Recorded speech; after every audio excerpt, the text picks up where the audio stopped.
Let your experience begin right now. From high atop the mountains of British Columbia to you listening around the world, this is Spaced Out Radio. You can follow us on our website, spacedoutradio.com, on Twitter, @SpacedOutRadio. Give our Facebook page a like, Spaced Out Radio Show. You can follow us on Instagram, Dave Scott, SOR, or on our YouTube channel, Spaced Out Radio Show.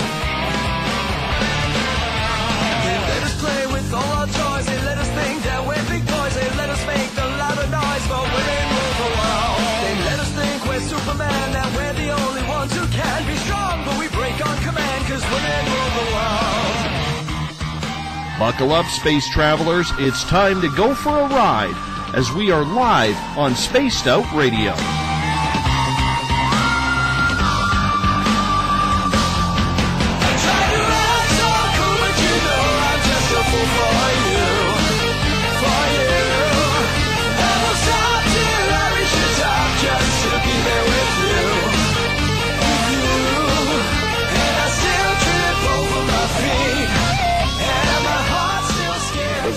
Sequence start.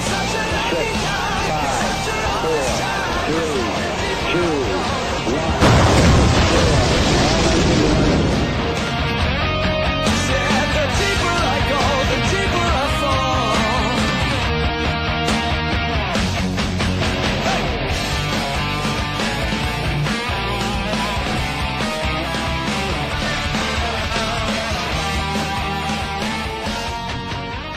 Good evening and welcome to Space Out Radio. Tonight I am your host, Dave Scott, and thank you so much for tuning in at spacedoutradio.com and on Spreaker. As we come in from the frozen Canadian tundra, battle our way past the wild animals, sidestep Bigfoot, and enter Uncle Jimbo's cabin, stoke the fire, heat this place up, and broadcast you live on this Wednesday night, early Thursday morning if you're on the East Coast. How y'all doing tonight? Here at Spaced Out Radio, we do this thing 7 days a week. We want to be your official one-stop shop when it comes to the conspiratorial, the extraterrestrial, the ufological, the supernatural, and so much more. Hey, hope you like it. Space Out Radio's theme music. It's courtesy of guitar god Ron Bumblefoot THAL. You can find Bumblefoot's new album, Little Brother is Watching, by going to our website, spacedoutradio.com. Hey, if you're a social media junkie like I am, you can follow us on Twitter, @SpacedOutRadio. Give our Facebook page a like, Spaced Out Radio Show. You can also follow us on Instagram, Dave Scott, SOR. Subscribe to our YouTube channel, Spaced Out Radio Show. And of course, our new look website is spacedoutradio.com. At this time, we love sending a shout out to our fans listening in the Spaced Out Radio chat room, along with Paranormal Into the Night and Paranormal Forum. You could join any of those groups for free. If you're a fan of Spaced Out Radio, coming soon is our Space Travelers membership, where for only $5 a month, you can win prizes, take part in private group interviews, have a special section on our website, which is being built right now, and so much more. Hey, we're going to give you more than just our archives for free. Tonight, our show is brought to you by Rivulet Reiki and Readings, providing healings in person or at a distance. PurplePlates.com, helping heal your body, mind, and soul. The New Agora newspaper, 80,000 people a month read it. And the Spirit Storybox, the official ghost hunting app of Spaced Out Radio. Last month, we had Eric Mothman on the show to discuss his incredible close encounters with Bigfoot at his private Florida cabin. As the show went on, we started getting into extraterrestrials and the contact he's had with the beings from other worlds. He has gathered so much information, we needed to bring Eric back onto Spaced Out Radio for part 2 and a 2-part, 2-night series in discussing his contact. So Eric will also be joining us on SOR tomorrow night as well. I can personally relate to Eric's story because mine is much the same. That's why I got so excited to get him on the air the first time. When one simple experience explodes into a plethora of unanswered questions as to why, all of a sudden, there's Bigfoot, ghosts, and UFOs everywhere, never mind the culmination of all the events with contact from aliens. It's left Eric with so many questions, but in the end, it all comes down to just one question for all of us experiencers. Why me? So, we will see if Eric can shed any light onto that as to why they, the aliens, have chosen him to connect. We bring in Eric Mothman now onto Spaced Out Radio. Eric, thank you so much for being with us. How you doing, my friend? Hey, Dave. Doing well. It's good. You?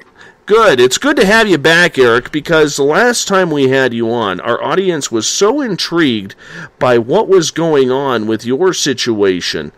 You know, you have, much like me, so many stories, and there's so little time to actually explain it, that we actually ran out of time last time. So I'm excited to get you back on for not 1, but 2 nights. It's going to be real fun. Great. Sounds good. So what have you been up to since we last chatted? Basically doing a lot of work, trying to get caught up. I'm busier than I've ever been. My son, he's been with me for 12 years, and he's got his own franchise going on, so he's selling tea and doing very well. He's down in Peru right now, and I guess in the jungle with the natives, getting teas and stuff. Oh, nice. Nice. Well, life is good if you're busy at work, because there's a lot of people who aren't very busy. I know in my daytime career that hasn't been very busy lately, but that's okay. We're willing to work through it. So, the last time we had you on, you were telling us about these amazing close encounters that you had with Bigfoot in your Florida Everglades-type swamp that your cabin is on. Let's give a little refresher on that about the Bigfoot, because they got very close to actually entering your cabin. Yeah, that was the one night where I was at I was starting to get telepathic communications involving extraterrestrials back then, and that was after I had a 6-hour abduction from my deer stand, and then I think we talked about that last show, and then I went back to my home, which is about 140 miles south of the property up there in the bush. And then we had that orange sphere out in the front yard. I think we talked about that, right? Yes, we did. That's the one that was telepathically telling you to get your butt back to the cabin. Yeah, and that puzzled me since that was back in, I believe, 98. Believe it or not, I've never written down all the dates exactly because, I'm one of them stubborn people where, I'm thinking, just an occurrence. Nothing will ever happen to me again. My older brother, nothing's ever happened to him. So, he's 10 years older than me, 11 years. And so, but, the events just keep happening. And since I didn't start writing them down, I got, 12 hours of events I could sit and talk about. And, just why keep track of it now. I got a daily work planner book that I write stuff down in, but I just log them away. But when I get dates, they're like general. they could be a year off. I know a lot of people, they can have an event, they know from the date. It could be 10 years, 20 years later. They know July 11th, 1994. My events aren't categorized like that. You think I would, being an investigator with, got our own organization, which is called Aura Paranormal. And there's like 4 of us in there right now. And, but, we're real good paranormal investigators. We log everything, but that's for, clients. But when it comes to my own stuff, I don't really, I record the events, but the dates, I record them later, and then, they're just not exact.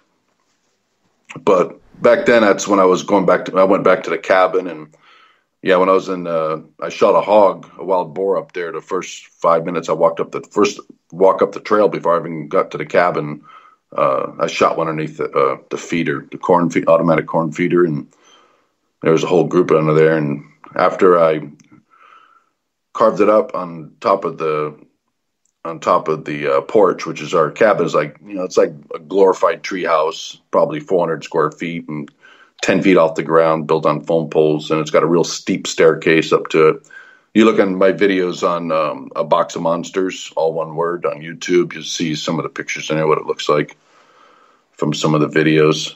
And so I dragged the hog carcass down the pathway, and I wasn't, 30 feet down the path, and then I just, dragged it back in the woods. And before I even got to the stairs, I got like 5 feet from the stairs, I could hear that carcass being just torn apart viciously. Like whatever it was trying to make a point.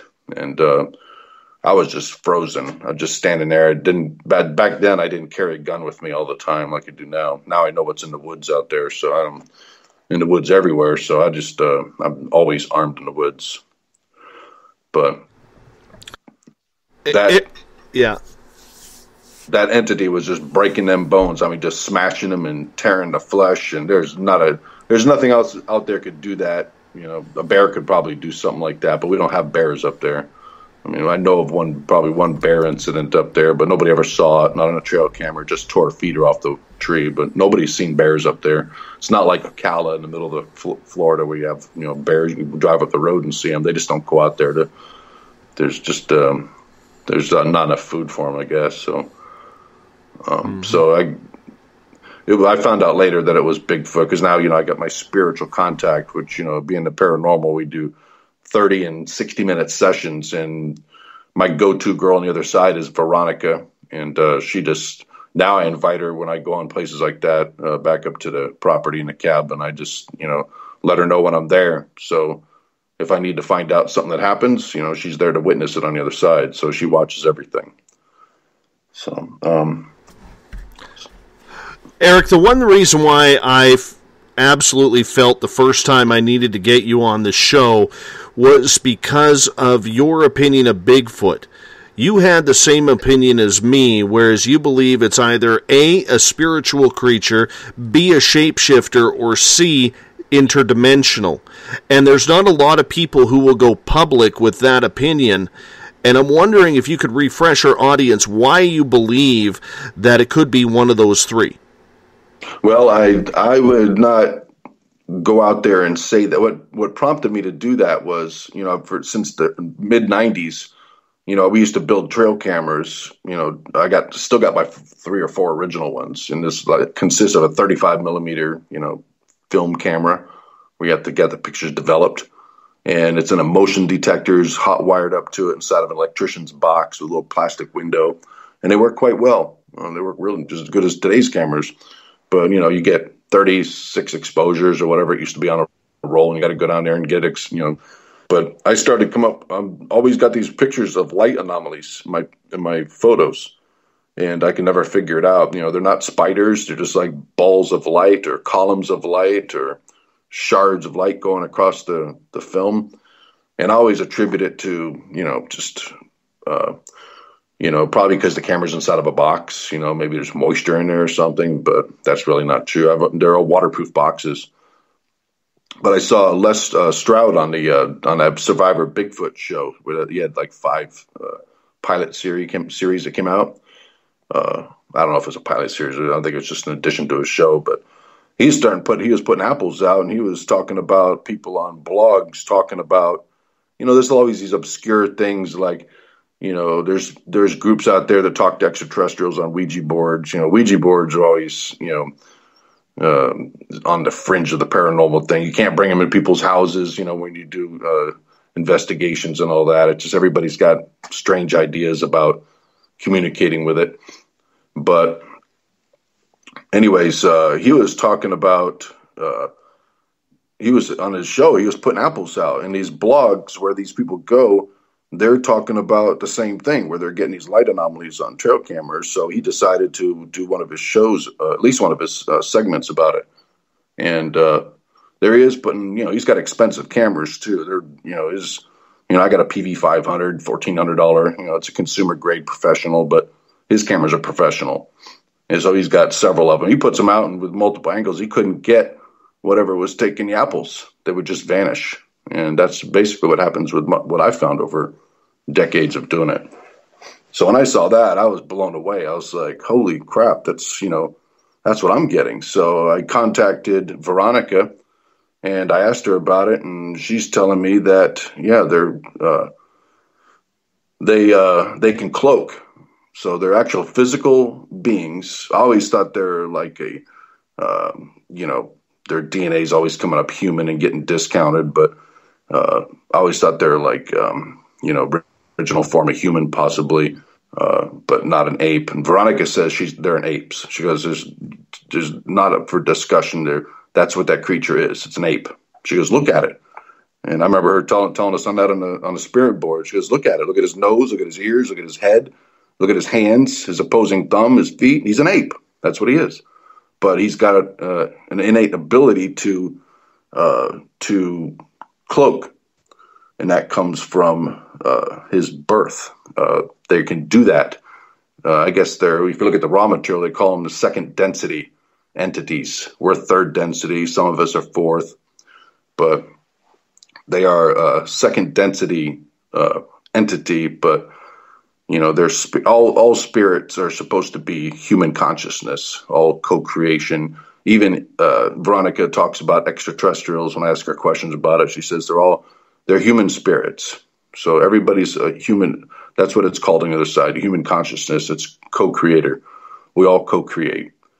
So this Bigfoot has an ability to cloak, and that's the word she used. And also when you see your distortions on your cameras, you're looking at a light prism. And she goes, every one of them has a different signature, which I found to be true without even asking her about that, because every one of my pictures, which I've thrown them all away, my actual physical ones, I got a lot of digital ones, probably 50,000 examples, and every roll's got, I've always just thrown those away. It's a worthless picture. But when I saw Les demonstrating what he was doing, talking about some other people, on blogs where it's not, common stuff on YouTube videos and all that you can watch, but they're, on that fringe stuff, everybody likes to stay in little groups and talk about what they're doing. So that prompted him to do a show on it. So I immediately talked to Veronica and I said, what would it take for me? Nobody's getting him on film. Why are we not getting any physical pictures of, Bigfoot? And she says, because he cloaks. He watches everything you do in the woods, knows where all that stuff is. He's not stupid. So as I put out bags of apples and, she goes, what you got to do is use 3 cameras. Sooner or later, it's not going to defeat the 3 cameras on him. So you'll get a physical picture at that point. You just got to be patient. That's her exact words. So I've always used 1 camera. Sometimes I've used 2. But she said the 3 is the key. So I've done probably 5 experiments so far, bringing cameras up there with 3 of them and putting apples out, and I get results every time. I'm not getting physical pictures, but you see on my Cloaking Sasquatch series on my YouTube channel, I got 3 videos on that, pretty lengthy ones, and I go into talking about what I found, like I'm talking now, and then going into evidence, and it's pretty remarkable. Where these cameras I got are the newest ones on the market, and they're they take pictures of a butterfly 50 feet away, but evidently he's coming in there and he's defeating it still. But my first experiment, I got, amazing evidence. I mean, just the best ever. The 2 cameras don't pick it up. The one, because they're they're going off in sequence. So you take a picture, they wait 2 seconds, the other one does it. So if something happens, it might miss it, but one of them is going to get something. She says, sooner or later, just keep doing that, and I says, any way you can go in there and talk to them and see if you can get them to pose, since you can communicate with all that. She's the same thing I got in 2009 when we were doing communication back then through another method. And they told me back then it's the same thing. Bigfoot, what they call him hairy man on the other side. Bigfoot's like insulted by the term people use. They're aware of everything. And the hairy man is the correct term, which nobody ever uses. Is the proper term, what everybody calls them on the other side. So they don't want anything to do with this. They're just no, they don't want communication. I know there's some people out there that claim they do talk to them and all that. I've never asked Veronica about it. Veronica the spirit, but they can telepathic communicate. It's very similar, like dolphins or whales. Different consciousness, very different. So I've never had I've had telepathic communications with extraterrestrials, but not Bigfoot at all. The whole atmosphere is different now at the property because, I'm bringing big bags apples out there on a regular basis now. So, Veronica said, I asked her, I said, what's up with the atmosphere? It's all different. She says, well, they don't see as a threat now. So, I guess they have a better understanding, but, so basically that's where I'm at. And, I'm still getting evidence. I got to put a bag of apples out there, and they'll take the bag of apples and even they'll pull the heavy duty zipper on this bag I purposely bought because of the way it's designed. And they'll walk 50 yards away and put it on a branch 4 feet off the ground, pull it open and take all the apples out of it. So it's an incredible story indeed as we talk with Eric Mothman tonight on Spaced Out Radio. Part 1 and Night 1 of our 2-part, 2-night series with Eric, as we remind our listeners that he started off on this show with his Bigfoot experiences, and it turned really extraterrestrial near the end, and we're going to get into that more into the second half hour of the show. Eric, we got about 5 minutes here before we got to go to break. When Bigfoot started coming around, and let's warm up for the ETs here, how quickly did you notice that the extraterrestrials started coming around? And I ask that because when I had my experiences start, it was very paranormal, then went into Bigfoot, and then into the extraterrestrial. It's almost like a stepladder. Did you notice that as well? Well, when you first started talking, we talked about, what was my opinion of the Bigfoot? What is it? Is it dimensional? Is it physical? I believe there's 3 types of Bigfoot. And if you read in the RA material, the Law of One, it's a 5-volume series that was transmitted back in the late 70s by 3. I think it was one guy was a PhD, the other guy's a pilot, the other one's a paranormal investigator for 10 years. And they were able to get the same kind. I got probably 200 hours, 300 hours of talking to direct conversation with spirit. And I got probably a book here with 180 pages of notes in there from everything. But, supposedly, there's 3 types of Bigfoots, and one is, they dwell in underground, caverns, which is, I don't know if that's real possible in Florida, but I know out west you probably could. But the other one is a thought form, which, that's, I'm not exactly sure what they mean. The RA doesn't go into detail about it. The other one is 3-toed Bigfoot. One is a physical, one's a 3-toed, and one's a thought form. And I've experienced all 3 of them out there in that swamp. And I know there's 2 of them. Veronica tells me there's 2 Bigfoots that work that area. And one night I got I've had lots of experiences, but one of them was just mind-blowing. Everybody was asleep in a cabin. And I think I mentioned this in the last show, where it sounded like an owl went crazy right next to me. It was like 30 feet away. And I don't know if it was in a tree, but it was so loud. It was a crazy scream. I thought it was some kind of a barn owl. But, what else, at that point, at that moment, I just thinking, what else could it be but an owl? It sounded like one, but it sounded like something mimicking an owl when I look back on it. But when that thing went off, I heard two distinct wood knocks off the front porch of the cabin, a few hundred yards out. It was pretty far away, but it was loud. I mean, if you were standing next to it, it was cracking, so it resonated all through the woods. And then behind the cabin, 3 seconds later, I heard two knocks. So that indicated to me that there's two Bigfoots, and that was the extent of it right there. But it was direct, purposeful communication back and forth of two physical creatures out there, And I asked Veronica, I said, I could walk through there's 50 acres up there in the middle of millions of wooded acres. I never see any trees damaged by wood. I said, if I beat on, I got one tree I beat on, a regular basis when I go up there, we're up there at night, sometimes we'll crack the tree a few times if we can get a response. And that tree's bleeding sap everywhere. It's rolling down the tree. I mean, you could see where it's, the bark is wounded and just, bleeding all the time. But, I've yet to see that. I've seen all kinds of trees affected out there by, bent over or broken, laid across trails. But where's all the marks on the trees? Veronica told me, she says, that's because Bigfoot uses its feet to make that sound. So that was, she has the answer to everything. A lot of spirits don't, but she is, when you go to the other side, you're not, when you're grounded with no, karmic problems and,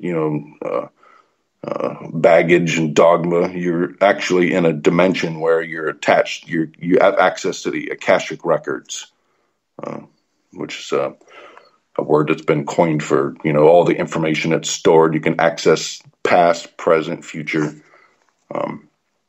So she gets the answer from me right there, right on the board. Whatever answer I need to get from her, she gives it to me. She's got access to go anywhere, any place, anytime, and go back and look at things. So, and she solved there's probably 10 mysteries that I've had through the years, things that happen that I couldn't figure out. And I asked her, and, I've asked psychics before, I've gotten the answer, which pretty much matched hers too, some of them.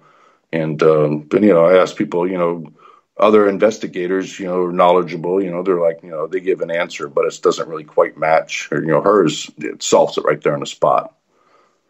So,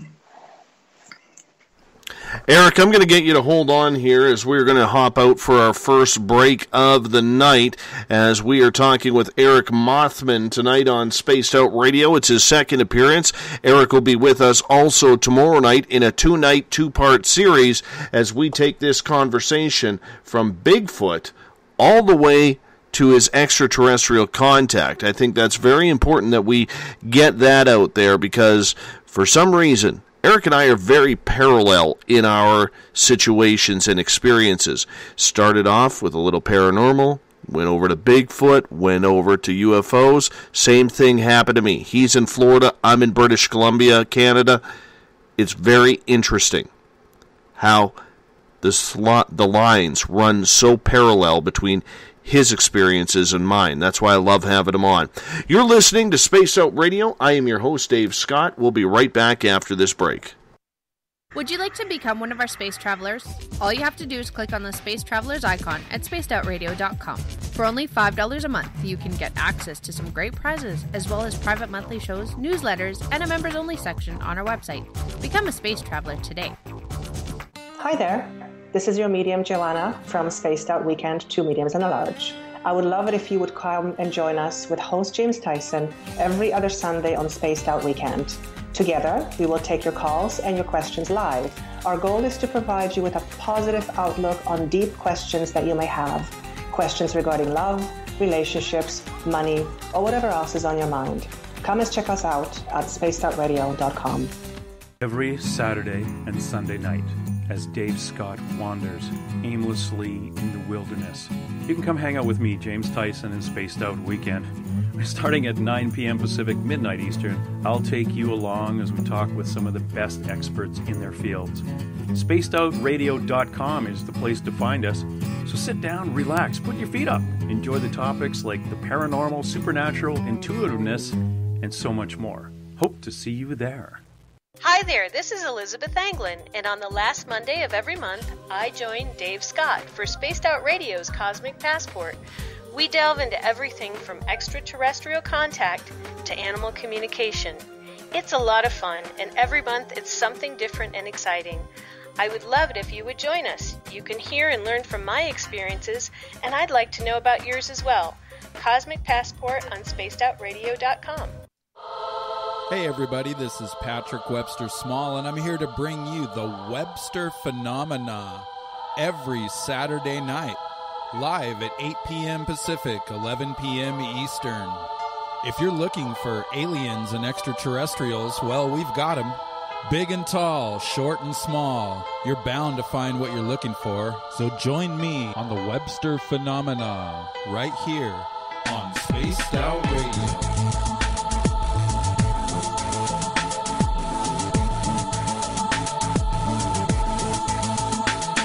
Visit purpleplates.com today. For over 40 years, the Purple Energy Plates have been delivering amazing results for their many customers. Inspired by the great genius Nikola Tesla, the harmony, healing, and energetic effects of the plates have proven over and over to be beneficial and often miraculous to thousands of customers. With their money-back guarantee and the many benefits, how can you afford not to get one? Check their site for daily specials and choose from their many energy products. You won't be sorry. Visit them today at purpleplates.com for mind, body, and spirit, and expect a miracle. Have you ever wondered about those weird and strange creatures people have reported throughout history? Do you wonder if those stories are real? Me too, and that's why I started Cryptopia.us. Hey, this is Rob Morphy, crypto historian. Join me once a month on Spaced Out Radio with Dave Scott, where we will get into the odd and bizarre reports, from the Dover Demon to hairy hominids and everything in between. I will break down what people like you and me are seeing at spacedoutradio.com. Would you like to advertise on Spaced Out Radio? Getting your message out to Spaced Out Radio's listeners will benefit you. Our listeners are loyal, intelligent, and supportive, and they support those who support this broadcast. For pricing and information, you could go to spacedoutradio.com to find the pricing guide that suits your needs, with many options to choose from. Advertise with Spaced Out Radio today by contacting us at info@spacedoutradio.com.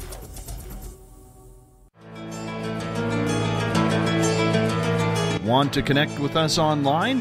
Find us on Facebook, Spaced Out Radio Show, on Twitter @Spaced Out Radio, on Instagram, Dave Scott SOR, on YouTube, Spaced Out Radio Show, and our website is spacedoutradio.com. All right, space travelers, here comes the second half hour of Spaced Out Radio. Welcome back to Spaced Out Radio tonight. I am your host, Dave Scott. Thank you so much for being with us.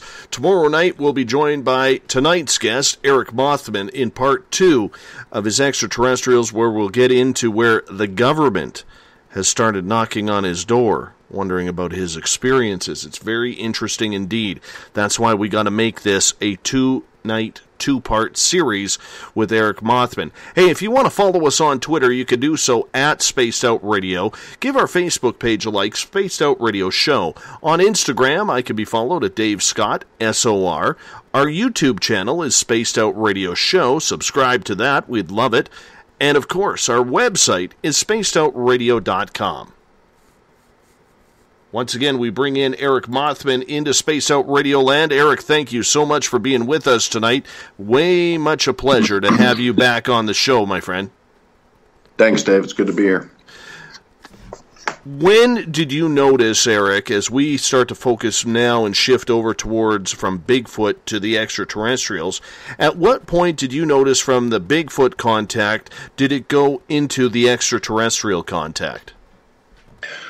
Well, I always thought for decades that Bigfoot threw me under the bus when I had my first real, not my first, I've had, I've seen evidence. So ever since I was 12 years old, I've been out hunting by myself when I was young. Back when you're younger, I'm 50 now. So back in the 80s, I mean, you could be 12 years old with a gun, away from an adult, and game warden wouldn't say nothing. But it's not like that these days. But I've seen things before. But my first mind-blowing experience was at the cabin and it was like 1994, and or not, might have been 87, 88, 99. It's probably 94. And we're sitting on the front porch, and, we had, I think I told this story in the last show, but we're sitting there from like 5 p.m. when there's still light out, hunting from the porch, hogs in the dark with a light. And so it was about 2 o'clock in the morning. We never said a word all night. We just whispered all night. And all of a sudden we heard a crack. And it was like just 30 feet off the front of the cabin, inside the bush, where it was real thick. You couldn't see through in there. And this entity, I didn't know what it was at the time. I think I knew in my higher mind what it was, but back then I just could not fathom that Bigfoot would be in Florida. I believed in Bigfoot, maybe out west, but not here. But it cracked the tree so hard. I mean, it sounded like Arnold Schwarzenegger or Lou Ferrigno with a baseball bat or a piece of lumber hitting that tree. I mean, it was just phenomenal how hard it hit it. And that went on for every 3 seconds. It went on for probably 30 to 45 minutes, just a long time, at least 30 minutes. And we never talked above a whisper. And our scent was off the ground too. So I think this Bigfoot walked up on us, and it just, when it got close enough, it realized, hey, there's something there. There's people there, and I think it was trying to get us to run, whatever it was. But at the very time it was happening, I was trying to make excuses where I thought it was maybe a big 12-foot alligator with a 2x4 piece of something stuck to its tail from going through a barbed wire fence, maybe wrapped around its tail, and it was hitting the tree with it. That's the only thing. Lenny and I actually went to Scotty's Lumber and bought 2x4s and see if we could recreate the sound, if it was a human hitting a tree. And, you couldn't hit two pieces of wood together more than a few times before it just rang through your hands, where there's no way you could do that, not unless you had big leather gloves on, and, why would anybody do that? So, but it wasn't much longer after that where Lenny and I were walking up the trail. In fact, I forgot about this sighting I've had for years, and Lenny reminded me. He fixes cell phones, and I went up there to see him one day, and he's like, you remember we were walking up the trail right after the Bigfoot experience, and he saw it first. He looked up, and there was a big black triangular craft right above the trees, and our trees at the time were probably 60 feet tall. So this thing was about 80 feet above the ground. And it was just moving right along. I mean, it was right above the trail, about 40 feet over, going right across the top of the trees. I saw it plain as day. Had a red light and a blue light. I believe the red light was in front, blue was in the back, and it had white pane windows on the side. And it looked like a black triangle to me. And we just watched it. We discounted the time. Even back then I was stubborn with all this alien stuff. We thought it was a secret government craft. So, because my property goes a flight strip that used to go through there, which ended in, I think, 1998, but it's restricted airspace. Just happened to go right over that. So that was my, right after that. And then after that is when I got taken from my deer stand for 6 hours, which we talked about in the last show. But I always thought that Bigfoot, had something to do with it. I mean, like, just big, then you hear a lot of people talking about how they're, linked together somehow. But again, I talked to Veronica about that, the spirit, and she says Bigfoot doesn't need any help from aliens. It's been offered before, but they do just fine themselves. So, which, it sounds true to me. So, and I've also had a couple experiences where other people have had these too, where you see these white spheres in the woods. There's probably some of your listeners have probably seen this in the woods before. And they're like softball size white orbs. Not something you see like on a picture, but these are like, balls of white energy. And one time I was walking up the trail toward the cabin, and I felt like something was following me. So I turned around, and around the corner of the trail where you couldn't see it, came around the bush, and it came up on me. And I think that it didn't know I was there. When I turned around and sensed me looking at it, it went the other direction. And then, you got some remote viewers out there like Major Ed Dames, and he's touched on that a couple times, remote viewing that topic. And he says those are associated with the Bigfoot. So I was telling my buddy, Tony, one of the guys I go up there with, or used to go up there with, and we're standing out on the road, and I'm telling him the story about Major Ed Dames and remote viewing the white sphere, going and seeing with a saucer with a Bigfoot going into the front door, and a white orb goes and parks itself inside the saucer, inside of a compartment. I believe that's how he described it. And I'm telling him that story. As soon as I got to that point, he goes, "You mean like that?" And, it's like 2:00 in the morning, and here comes this white sphere right over the top of the trees. I mean, just brushing the top of the trees. And this isn't like, whatever we're looking at is, it's nothing you can, I mean, we both looked at it. We're both grown men, he actually lives out in the woods. I mean, this guy's, probably 40 years old. And he's lived out in the woods all his life, so he's not going to be fooled by anything like a firefly or something. Same as me, I've spent a fifth of my life out in the bush. And we're looking at this come across the top of the trees, and I didn't get my camera. I always carry a camera. Back then, at that point, I always started carrying a camera. I've had it for years, and I don't go in the woods without it. And I always keep a voice recorder going all the time, too, when I'm in the woods. From the second I get out of the truck to the second I get to out onto the asphalt road, I got my recorder going. So I couldn't get my camera out fast enough to get a beat on it, but we saw it for 6-7 seconds. But it was a weird coincidence that happened. But are they associated? I don't think so. I think that it's just a coincidence that I was picked up out there, because what I found out later from Veronica, from my mother, right before she died at age 78 back in 2010. And she told me about all her experiences back in the 30s, well before Roswell and all that. And older people, if you talk to them, if you talk to your mom, a lot of people, if you go out, a lot of people listen to this show, if you had experiences, talk to your mother, get her story.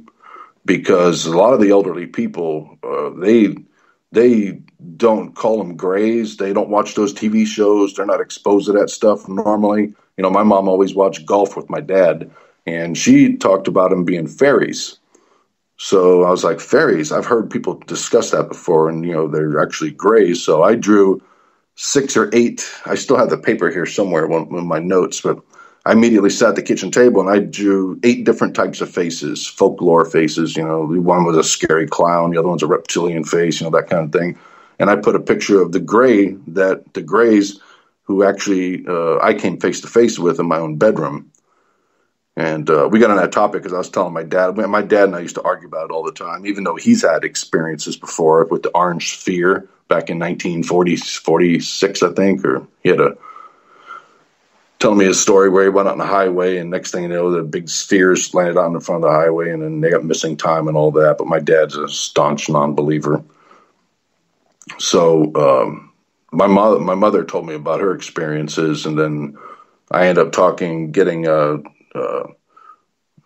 couple years ago, I ended up opening up a dialogue finally with the extraterrestrial group that has been involved in my abductions and experiences. And then I got Veronica, which I trust her because I've been talking to her for a long time. She's actually a grandmother of a guy who's up in Indiana who I communicate with on the internet. And he's into paranormal investigations too. And it's actually his grandmother that I use. So he talks to her all the time and we get answers back and forth.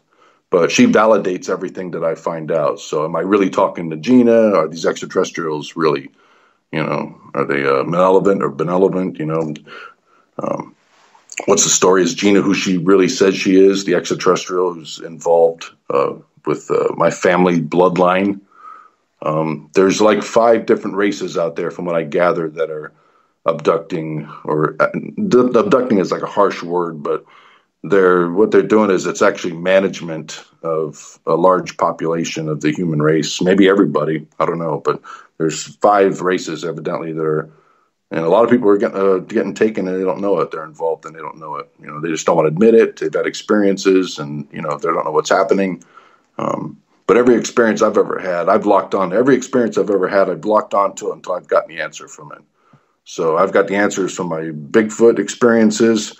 I've got all the answers to my extraterrestrial experiences. Not anybody else's. I've asked Veronica about, you know, like some of the other famous abductions. You know, like the one out there in that forest.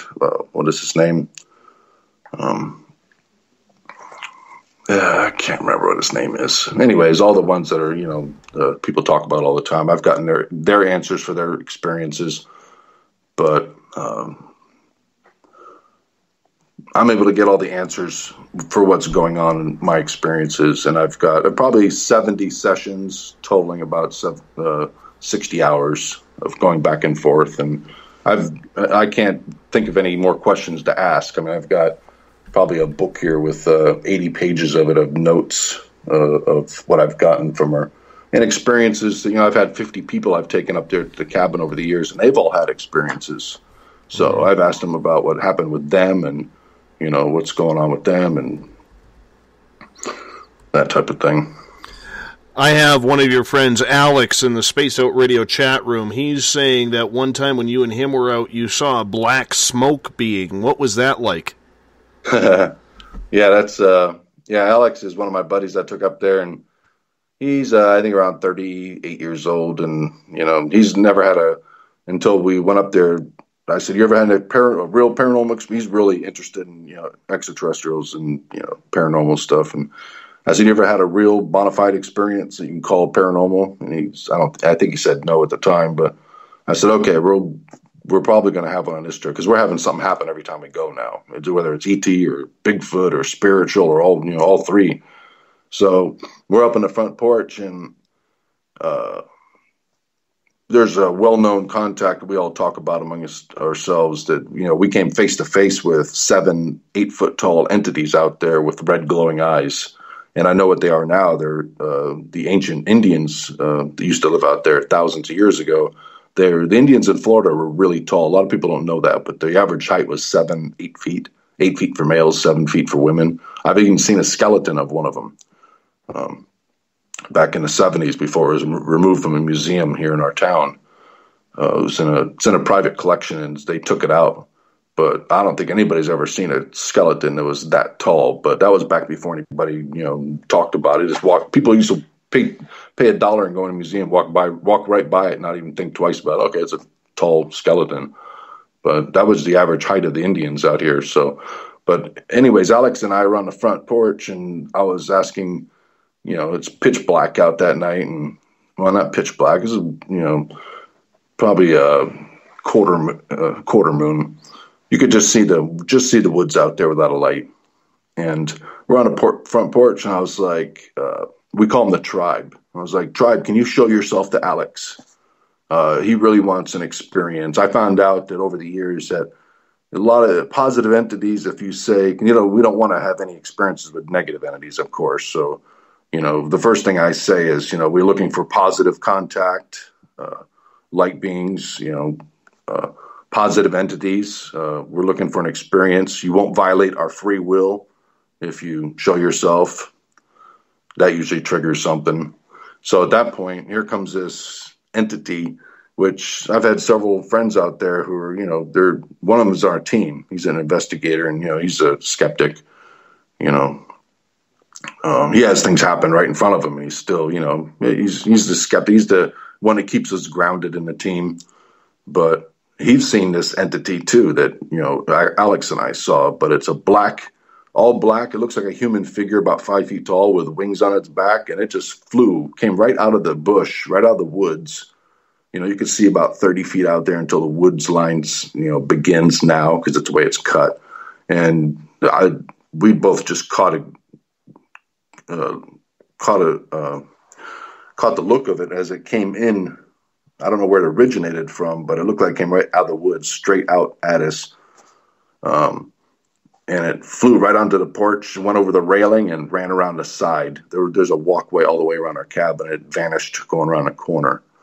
So Alex saw some of it, I saw some of it, but I didn't get a bad feeling over it. But it was, definitely, there's definitely something that goes treetop to treetop out there that's all black, and it's shaped just like a human, and it's got wings on its back, and people have seen it before.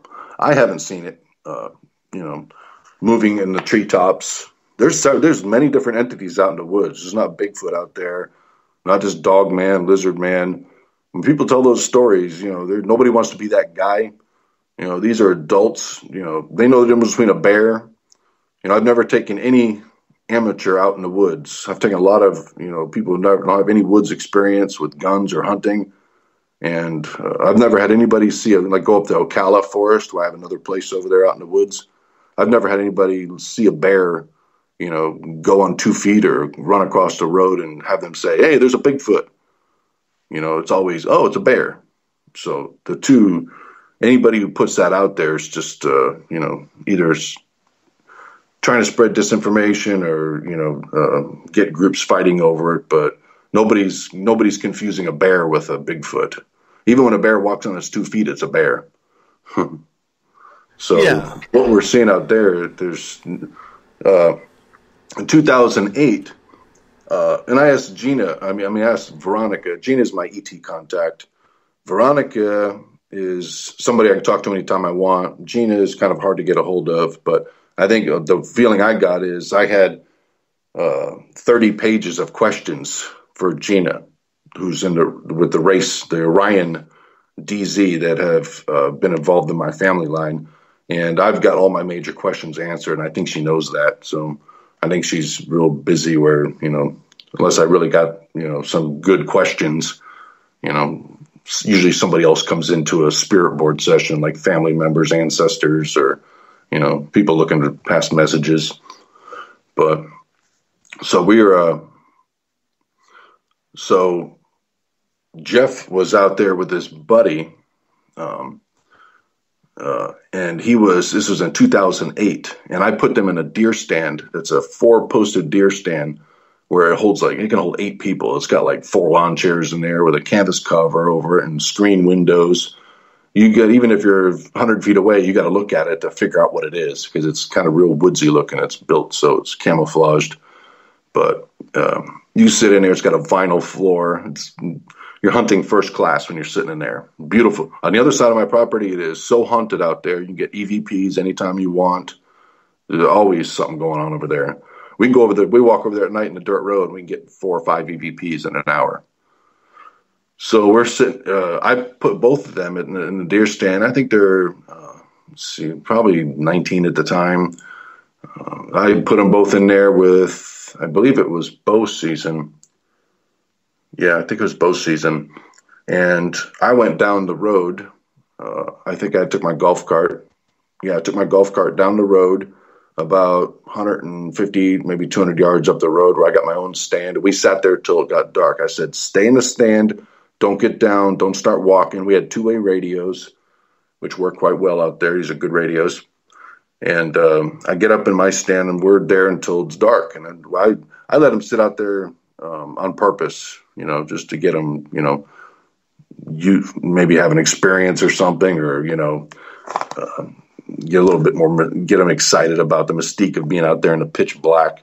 So I purposely got down out of my stand like 45 minutes after dark. Of course, you couldn't hunt anymore. As soon as the sunset, you can't hunt anymore. But I climbed down on my stand, and I get out there to the road, and I hear them screaming on the radio.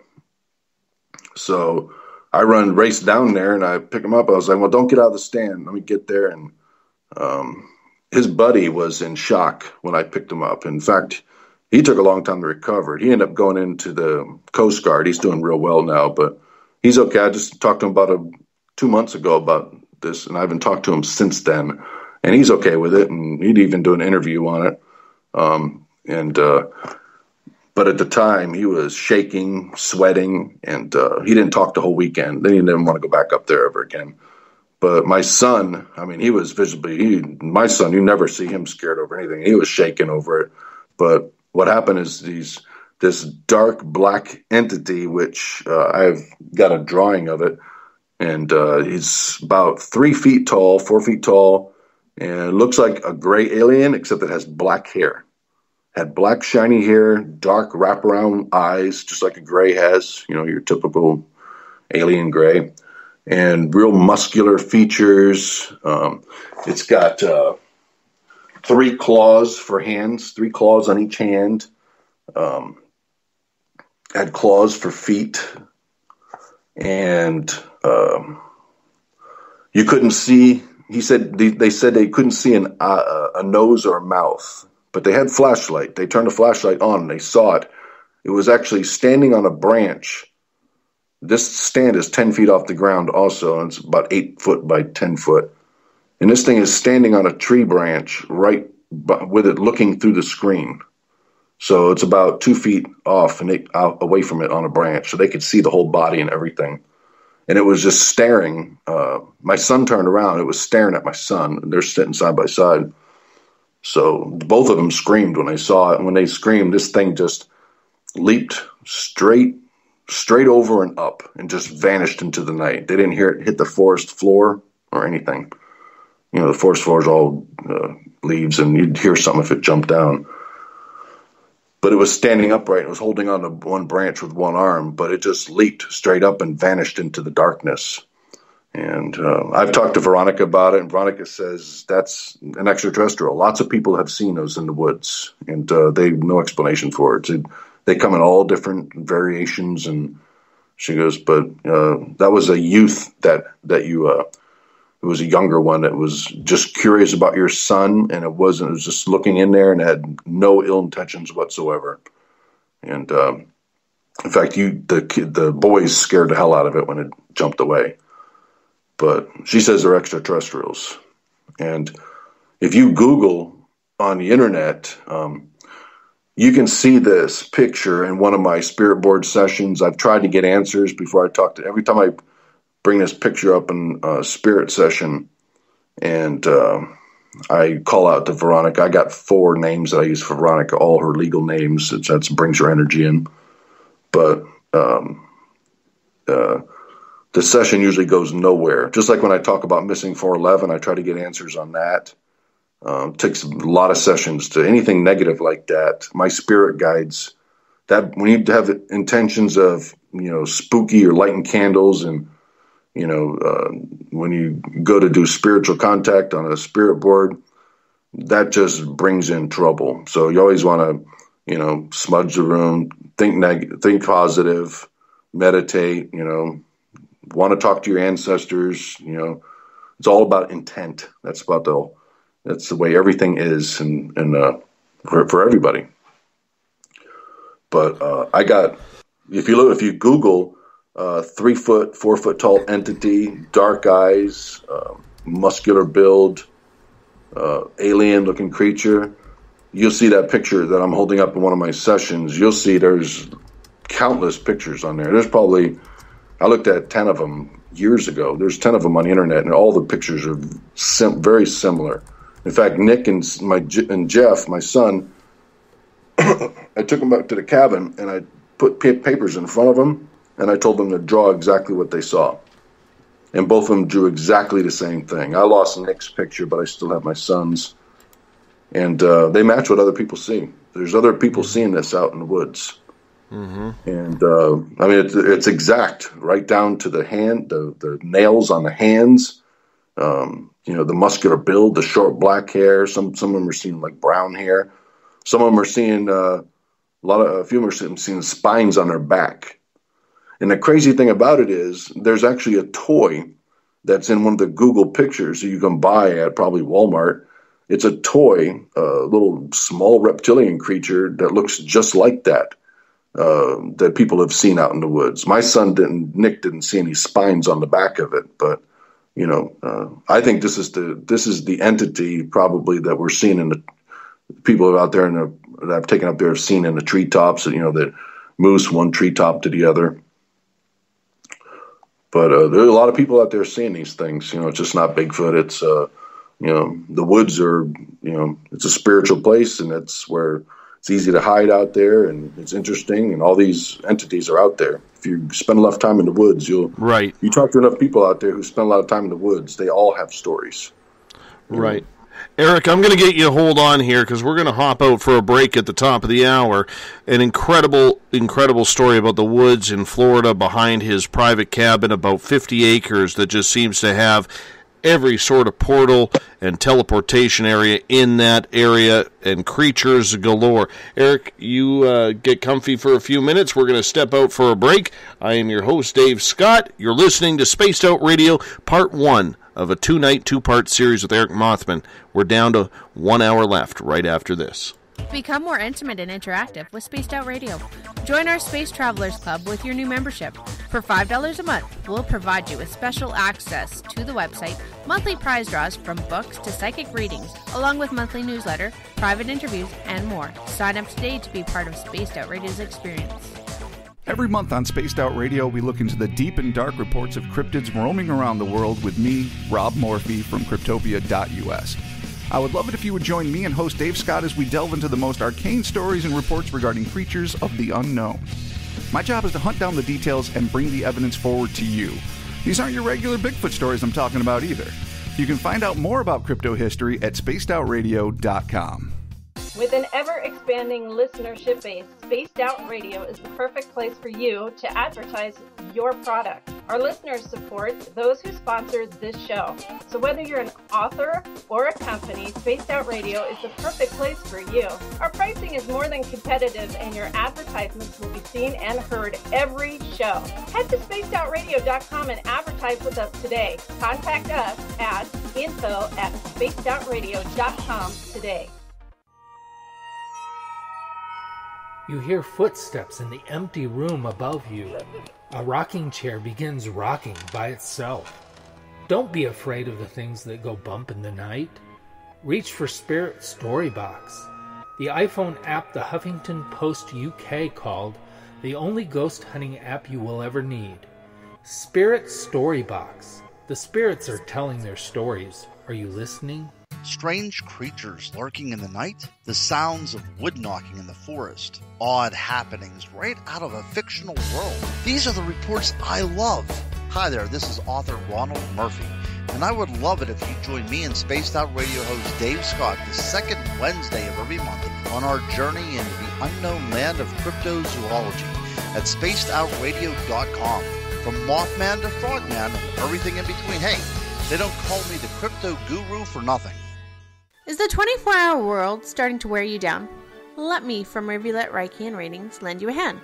Hi, this is Jolene, and if you're in need of Reiki or a realm reading, come to my website, rivuletrr.wix.com/rivuletrr, and let us help you out. At Rivulet, I specialize in healing your body, mind, and soul, no matter where you are. And be sure to check out the Rivulet R&R Facebook page for your best deals. Remember, it's time for you to make some time for you. Find yourself constantly looking up in the sky, looking for answers? Have you had extraterrestrial contact? Are you an abductee? Looking for answers to your experiences? Hi there, I'm R. Keith Andrews, Spaced Out Radio's resident ET expert. Join me live the first Friday of every month, where I take questions from the Spaced Out Radio chat room and help you understand those from the far-off world. It's 2 hours of knowledge every experiencer should listen to. Hope to see you there. Did you know that Spaced Out Radio runs 7 days a week? Hi, it's James Tyson from Spaced Out Weekend. Every Saturday and Sunday night, starting at 9 p.m. Pacific, midnight Eastern, you can join me and my guests for some great chatter about what's going on out in the universe, or even in that dark part of the basement you really don't want to go back into. Well, let's find the answers to your experiences together. So come on up to Uncle Jimbo's cabin on the weekend. For more information, look us up at spacedoutradio.com. I'm so glad to be here. I'm just really, really glad to be here. All right. Would you like to connect with us on Spaced Out Radio? Head to spacedoutradio.com to check out the latest shows, guests, and sponsors. And don't forget to sign up for the Space Travelers Club. You'll find all you need at spacedoutradio.com. Welcome back to the second hour of Spaced Out Radio tonight. I am your host, Dave Scott. Tomorrow night, same guest as tonight. Eric Mothman will join us for part 2 of this series where the government gets involved with his ET contact. It's a pretty incredible story. That's why we had to have him on 2 nights. Just way too many instances in regards to having just one night of shows with Eric. Hey, if you want to follow us on Twitter, you can do so at Spaced Out Radio. You can give our Facebook page a like, Spaced Out Radio Show. You can also follow us on Instagram, Dave Scott, SOR. And, of course, our new look website is spacedoutradio.com. We bring Eric Mothman back into Spaced Out Radio now. Eric, thank you so much for being with us on part 1 of this 2-night series with you. Hey, Dave. Eric, when you go to the cabin, are you telepathically talked to that it's a time to go because the experiences are there? Or is these experiences happening every time you go to the cabin? We're having experiences now every time we go. It used to be like, every 6 months. We'd go like every weekend, but every 6 months I'd be good for a good ET encounter. And it's been going on since I was married back in the 90s. It's my telepathic communications that I've had were very direct contact, female voice. And what I think it was back then is they were trying to wake me up to the fact that this is happening, and I was being stubborn. So I would be flip-flopping back then, like a lot of my friends would say, God, I think it sounds demonic, and I'd be, being raised a Christian and, like a lot of us are. And, you're thinking, oh, you shouldn't be talking to spirits. And I think I'm just probably bringing this stuff on. Maybe it's my imagination. And, right in a time where I was thinking that these were demons, I got a telepathic communication from Gina. And she said, Eric, it was 10:15 at night. I got that time written down because there's another guy in South St. Petersburg that evidently got this on video, and he was outside drinking beer and stuff, but he won't release his video the last time. There's some English investigator put this on his website, and Howie Masson wanted to evidently do a show on it or something because I think it was supposed to be the first phonetic symbol ever shown to human by ETs or whatever. But I have seen videos on the internet where other people have seen this exact same thing. But she said, Eric, come outside. We have something to show you. And, or I have a show for you. It was one of those 2 sentences. So I told my 2 sons, they were around the age of 11 back then. And, this was in 2010. So, he was about at age 20, I think. So anyways, I'm not real good with dates. Anyways, I go out there and I drag both my sons out there. My sons are really over the whole UFO thing. They don't like to really get into talking about it and all that. It's like an old hat to them because we've had so many experiences, And so Matt and Jeff were out in the front, and I knew exactly where to look up because there's like different types of telepathy. And I call one like a push, where it's almost like a data that comes to you where you know what to do. Once telepathic communication's made, then you can get like, it's like a cognition, knowing, what to do. And that just comes across. So I knew exactly where to stand on the sidewalk. I knew exactly where to look up. And I told the boys, I said, just keep looking right there and you're going to see it. And you're like, see what, Dad? See what? Jeff was in 10. He's standing right next to me, looking right up. Jeff knew it was going to happen. Matt's attention span was a lot less because he's young. He's a couple years younger. And so after about 5 minutes of standing there, Matt said, I'm not going to stand here and watch this anymore. I'm going to go in the house. That was about 3 or 4 minutes. So he started walking up the sidewalk to the house. And all of a sudden, here comes these lights turning on in the sky. And these are, it was in the shape of a crucifix, a cross. Started, 1, 2, 3, 4, and then one on each side, making a huge cross in the sky. These are like perfect circular, I don't know if they're plasma balls or they were, motherships on their side or something lit up. There's just no way to know, but it looked like it was in space.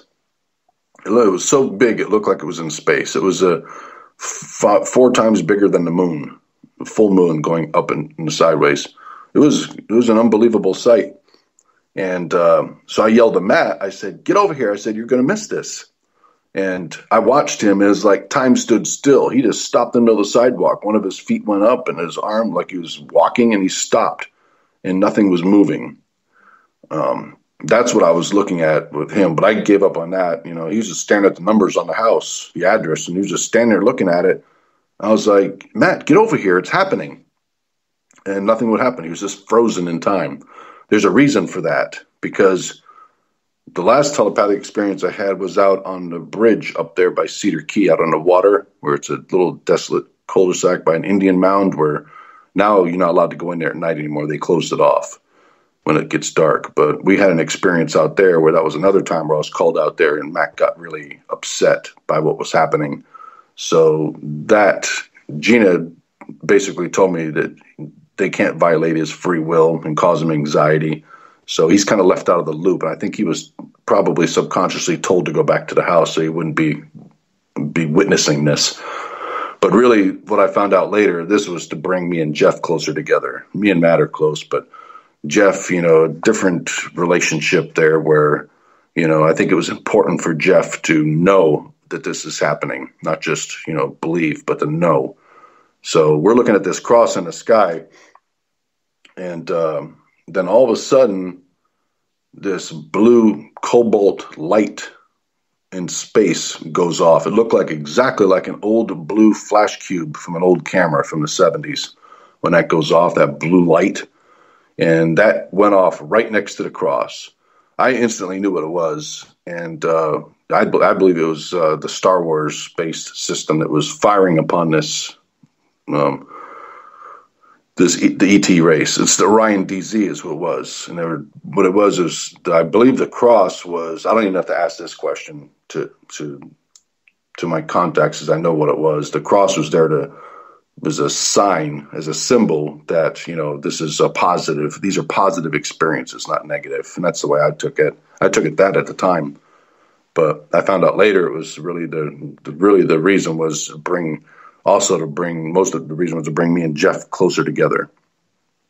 So, not that we're apart, but, just to bring the whole topic into light.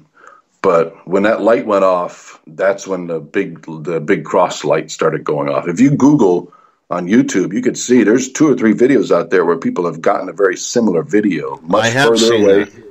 Yeah, I've seen it on TV on some of these alien shows. They have it on there, and so they look like they're a lot further away. This one was next to my house. Wow. It was in space above my house. It was meant for us. So I would love to see the video if this guy in South St. Pete has got this video. But now here's the crazy part. I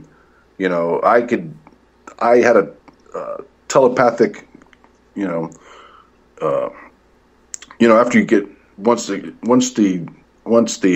contact is open, the telepathic contact is open. Once they're doing into your mind, you're kind of like into their minds what's going on. So you can articulate what's going on inside the crafts. And I knew that there was chaos going on. They weren't in any danger, but I think they got pretty well shook up. And then Gina said that, after it was over, she said, "Don't worry." She goes, "Everything's okay. We're not going to have any further contact until this is resolved." That's what she told me. Mm-hmm. Those are the words. And I tried to take a video. I brought my Sony video camera, my model I got before this one, which is still $1,200 camera, and a brand new $600 Sony Mavica 5-megapixel camera, which back then was high dollar.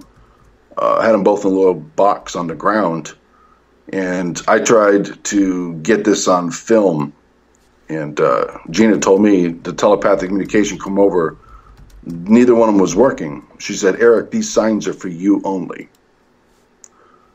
So I didn't know what was going on with my cameras. I was like, damn, did I forget to charge them or something? Both of them are not working. I can't get this on, on video or film. I'm always trying to document everything now, which is, a lot of people, if you see a lot of these, so many people got videos and pictures and all this stuff, it's too good to be true. If you're having an ET sighting or, that's not by mistake, you're seeing it for a reason, and they're not going to let that, they didn't want me to have that evidence. So I got back in the house, and my video camera, which was working perfectly, high dollar unit, totally burned out. And so was my Vega camera. I actually could have brought that back under warranty because I just bought it. But that was shorted out. In fact, I sold them both on eBay for $30 each. Whoever could repair them. And so right when I was getting pissed off in the house, Gina's voice comes across to me. She said, Eric, don't worry about it. We'll make it up to you. Right. So that's the extent of the telepathic communication happened on that event.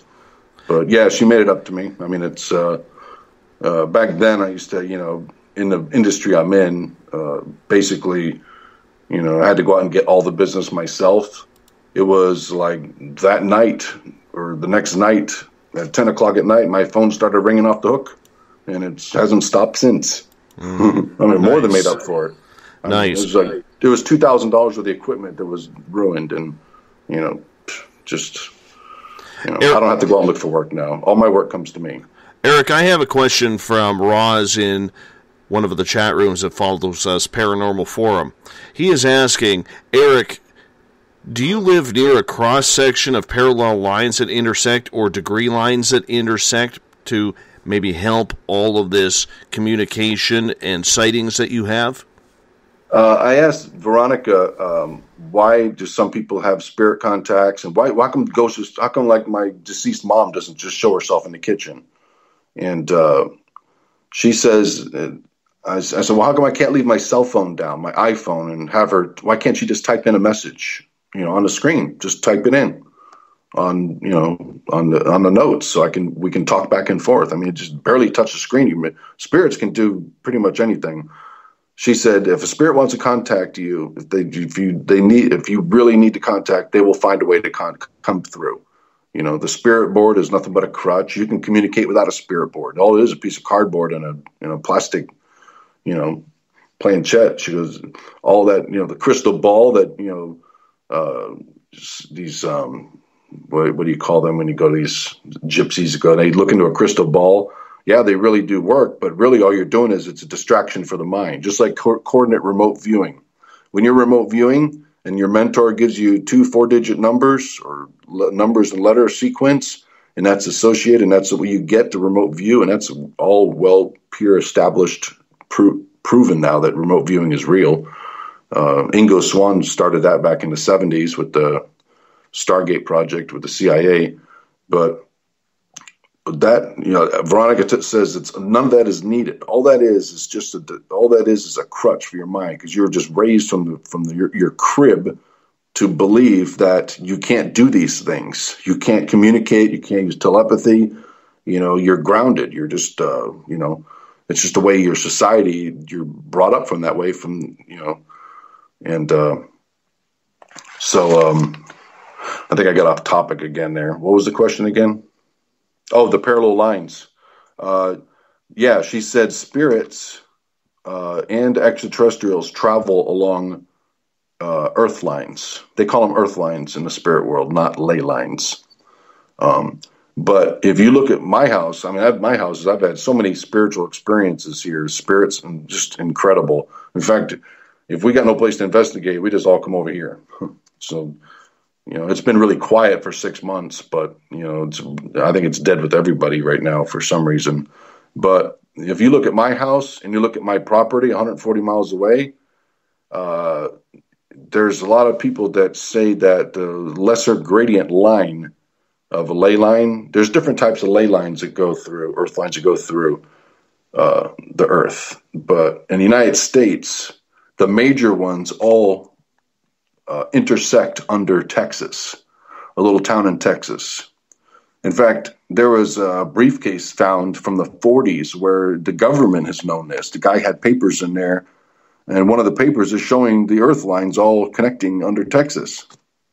In fact, right where Jade Helm happened, where they put the Jade Helm exercise on, which is supposedly supposed to be a cover for, that was supposed to be a gray ET contact.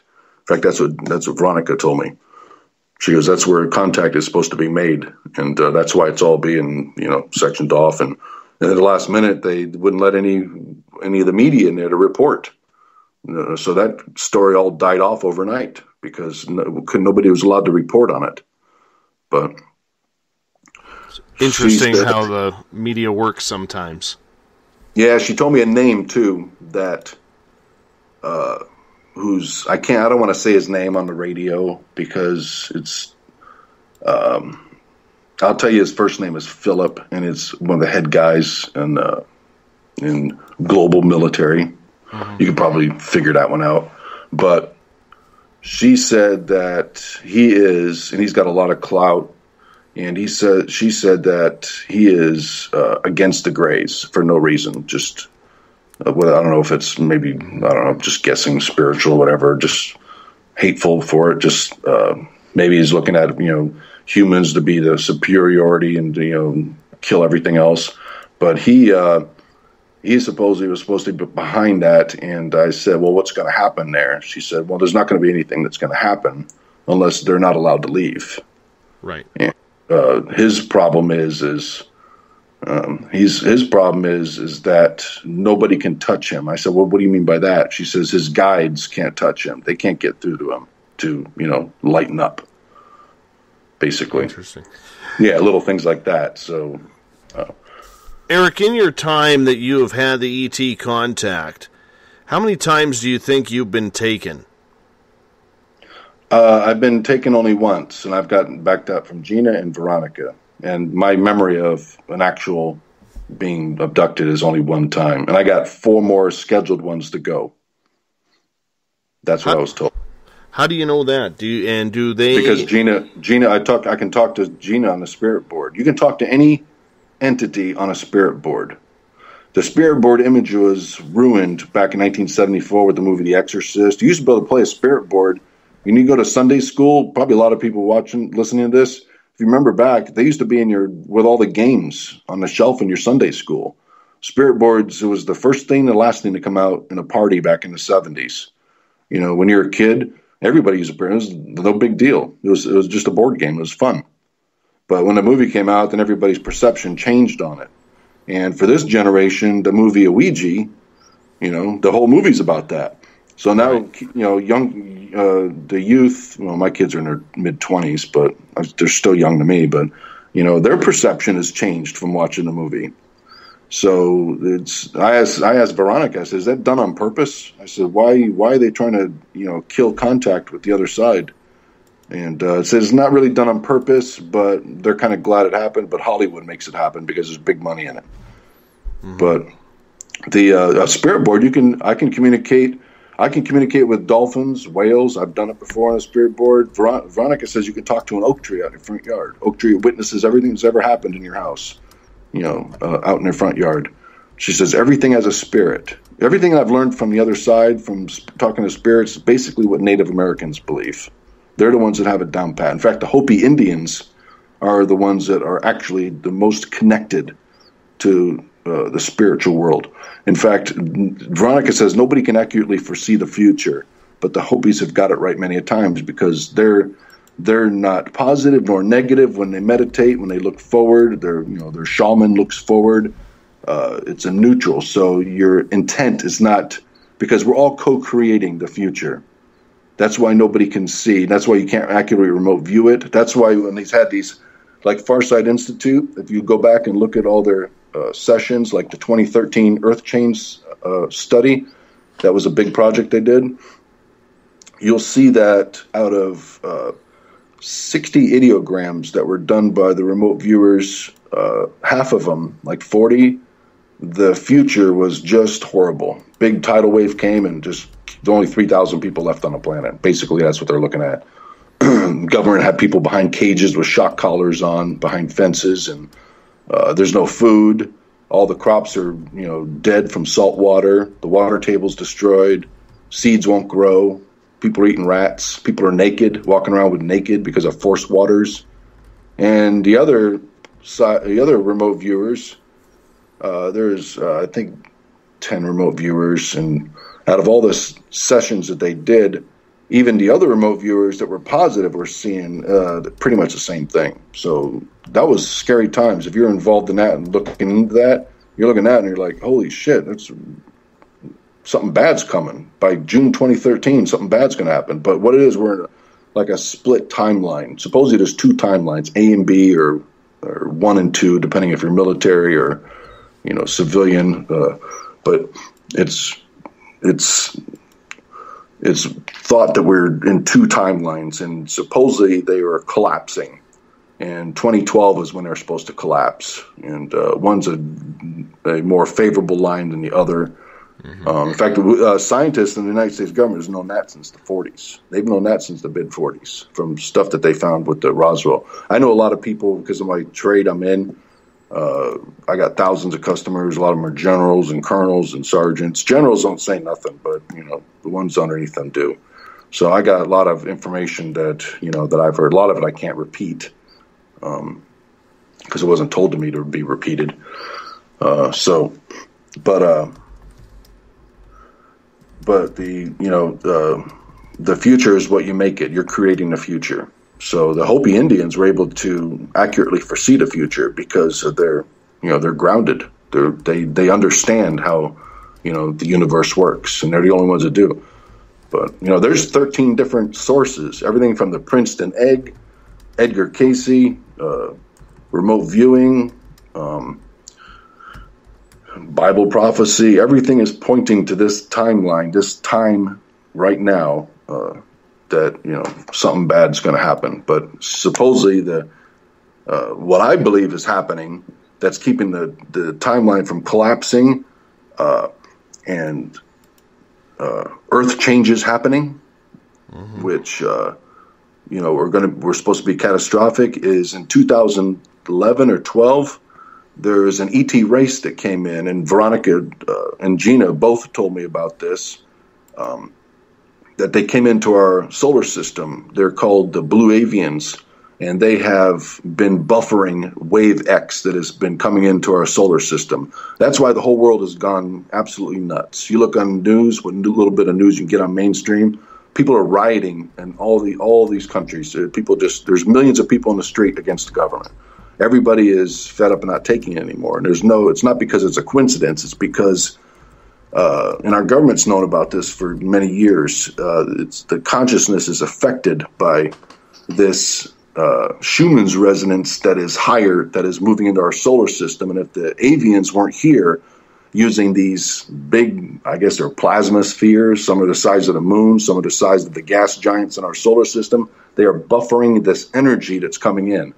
I think it's the raw consciousness. They don't admit to that, but the way they talk and all that, it's Corey Good is a whistleblower for it. The way they act and the way they talk and their philosophy, it matches exactly what the Law of One material that was transmitted back in the 70s, verbatim. So that's the reason why, we are not experiencing anything that's really bad on this planet. It's because the sun hasn't, what a lot of the 13 sources out there looking at some kind of an asteroids coming in, hitting the water, causing, tidal wave 300 feet tall that just, the last people living are all clinging to the top of Mount Kilimanjaro, and it's just a catastrophe. But, the future is not set in stone. Just like Veronica explains how the universe works, the past, present, and future, she says, are all happening at the same time. She can view them, but you can't accurately see the future. Because I've had spiritual contacts several times, at least a couple times I know of, that saved our lives because of something a spirit did to show me something or just give me where that's, and I've seen other evidence too, hundreds of customers that we've had talking the stories about them, and And so I asked her, I said, well, how come we're getting this from the future? How come the spirits evidently see something? She goes, well, the further you go out, my opinion is you can go up to 2 weeks in advance and see the future. Spirit can see the future up to 2 weeks in advance. And I asked her about that. And I said, well, you get inclinations of that. But anytime you go further past that, there's too many variables that cause the future to change. Right. Everything is happening at the same time. Every variation, everything, because the human consciousness is a creator. And you can create your own future depending on if you're negative or positive polarity. Right. So just like people, complain about their car breaking down or getting flat tires all the time, they get, 2 flats a week. Some of us go 30 years without getting a flat tire. Just everything's negative. So, that stuff happens to them, Mm-hmm. So... Eric, I'm going to get you to take a break here. We're going to hit out on our final break of the night. We are talking with Eric Mothman. This is part 1 of a 2-part, 2-night series with Eric. And we're going to step out for a final break of the night. You're listening to Space Out Radio. I am your host, Dave Scott. We'll be right back. Looking for a place to get your product to the public? Advertise with us at Spaced Out Radio. At spacedoutradio.com, you can check out our pricing and packages that best suit your budgetary needs. Whether you're a budgeted author or a company looking to expand, our listeners support the products that support spacedoutradio.com. Advertising with us is an effective way to get your message out. Contact us at info@spacedoutradio.com and get your ads out today. Visit purpleplates.com today. For over 40 years, the Purple Energy Plates have been delivering amazing results for their many customers. Inspired by the great genius Nikola Tesla, the harmony, healing, and energetic effects of the plates have proven over and over to be beneficial and often miraculous to thousands of customers. With their money-back guarantee and the many benefits, how can you afford not to get one? Check their site for daily specials and choose from their many energy products. You won't be sorry.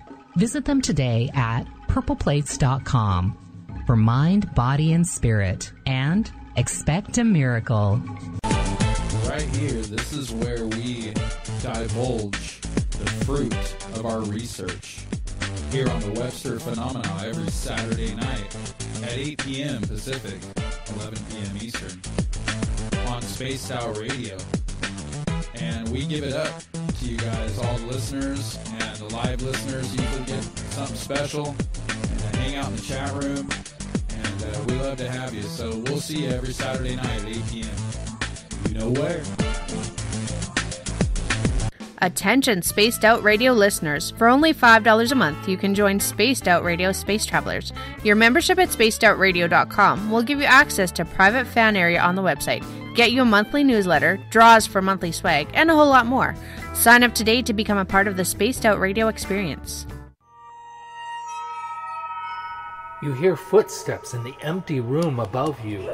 A rocking chair begins rocking by itself. Don't be afraid of the things that go bump in the night. Reach for Spirit Storybox, the iPhone app the Huffington Post UK called the only ghost hunting app you will ever need. Spirit Storybox. The spirits are telling their stories. Are you listening? Strange creatures lurking in the night, the sounds of wood knocking in the forest, odd happenings right out of a fictional world. These are the reports I love. Hi there, this is author Ronald Murphy, and I would love it if you join me and Spaced Out Radio host Dave Scott the second Wednesday of every month on our journey into the unknown land of cryptozoology at spacedoutradio.com. From Mothman to Frogman and everything in between. Hey, they don't call me the crypto guru for nothing. The last Monday of the month on Spaced Out Radio is a night of psychic vision, mediumship, UFO and ET contact, Bigfoot stories, animal communication, and so much more with me, Elizabeth Anglin. I'd love it if you would join host Dave Scott and I on the myriad of topics we delve into. Every month, we share new views that may help you understand your own experiences. So tune on in at spacedoutradio.com and stamp your cosmic passport. Did you know that Spaced Out Radio runs 7 days a week? Hi, it's James Tyson from Spaced Out Weekend. Every Saturday and Sunday night, starting at 9 p.m. Pacific, midnight Eastern, you can join me and my guests for some great chatter about what's going on out in the universe, or even in that dark part of the basement you really don't want to go back into. Well, let's find the answers to your experiences together. So come on up to Uncle Jimbo's cabin on the weekend. For more information, look us up at spacedoutradio.com.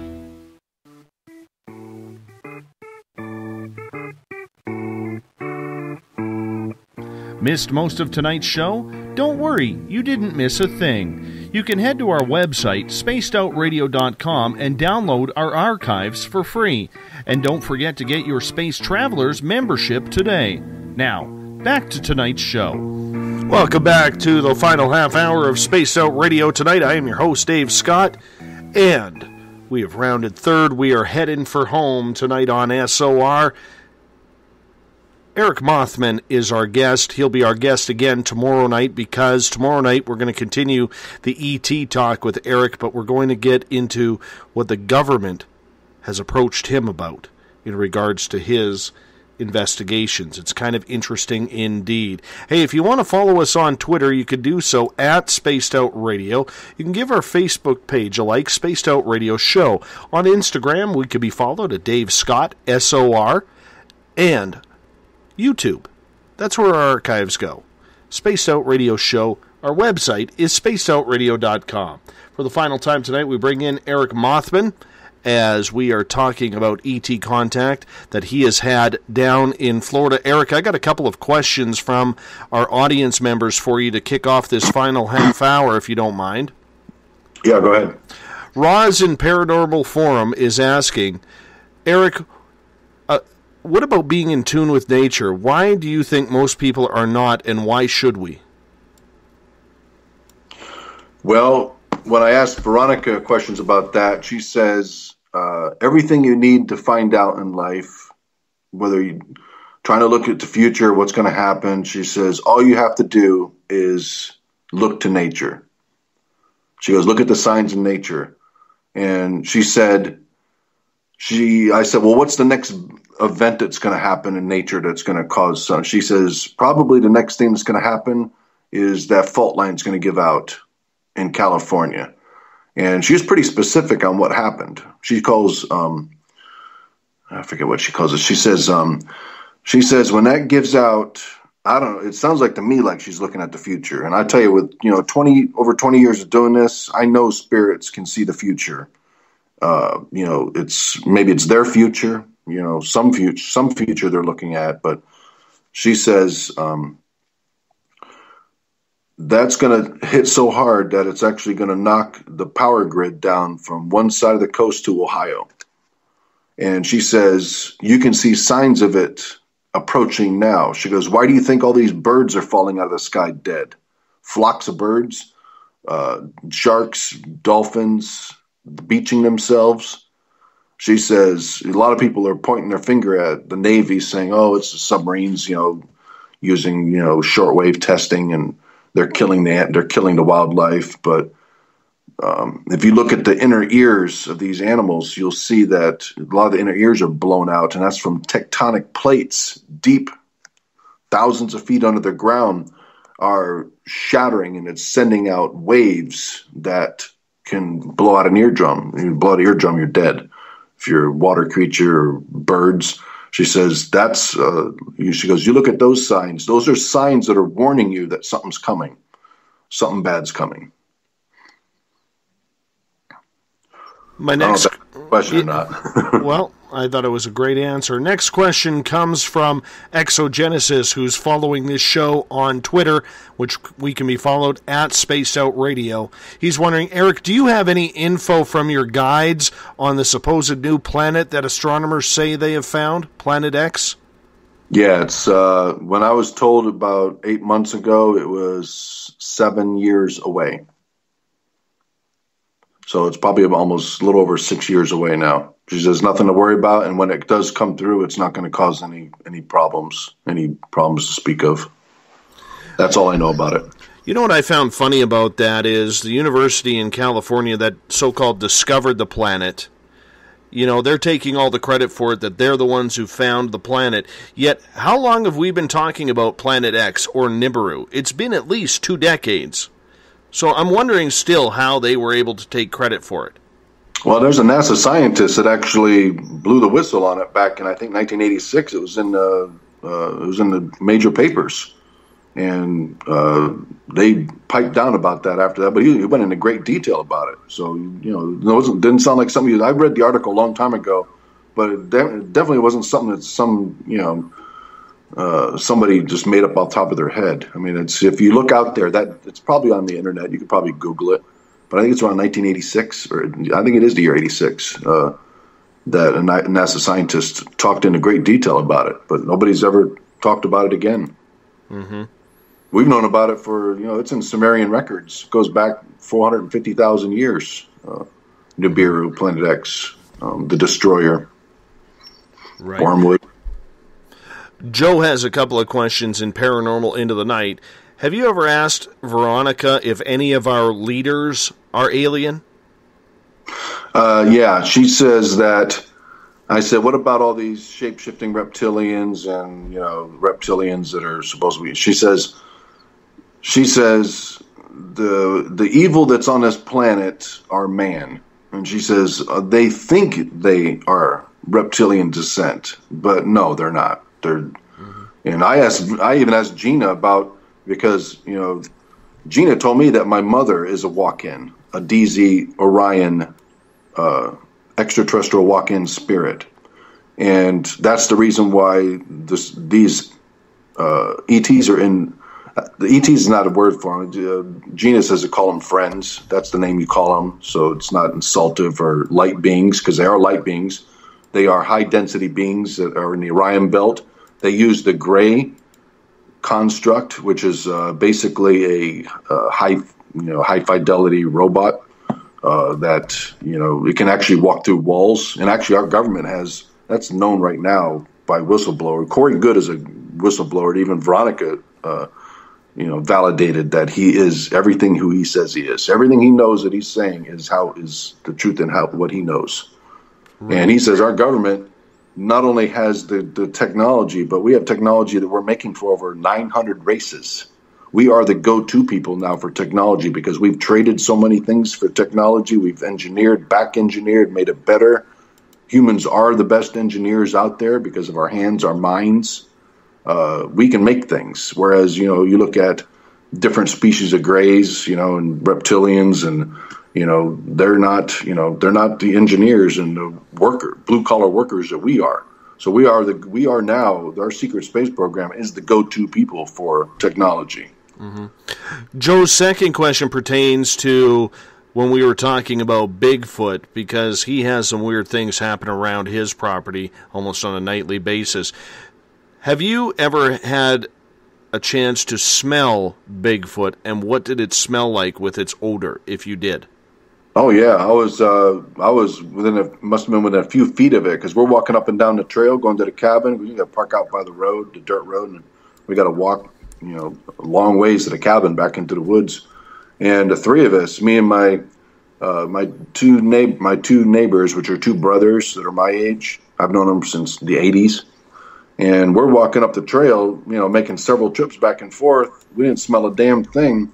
And all of a sudden, everything is dead quiet. And we all three of us met up in the trail together.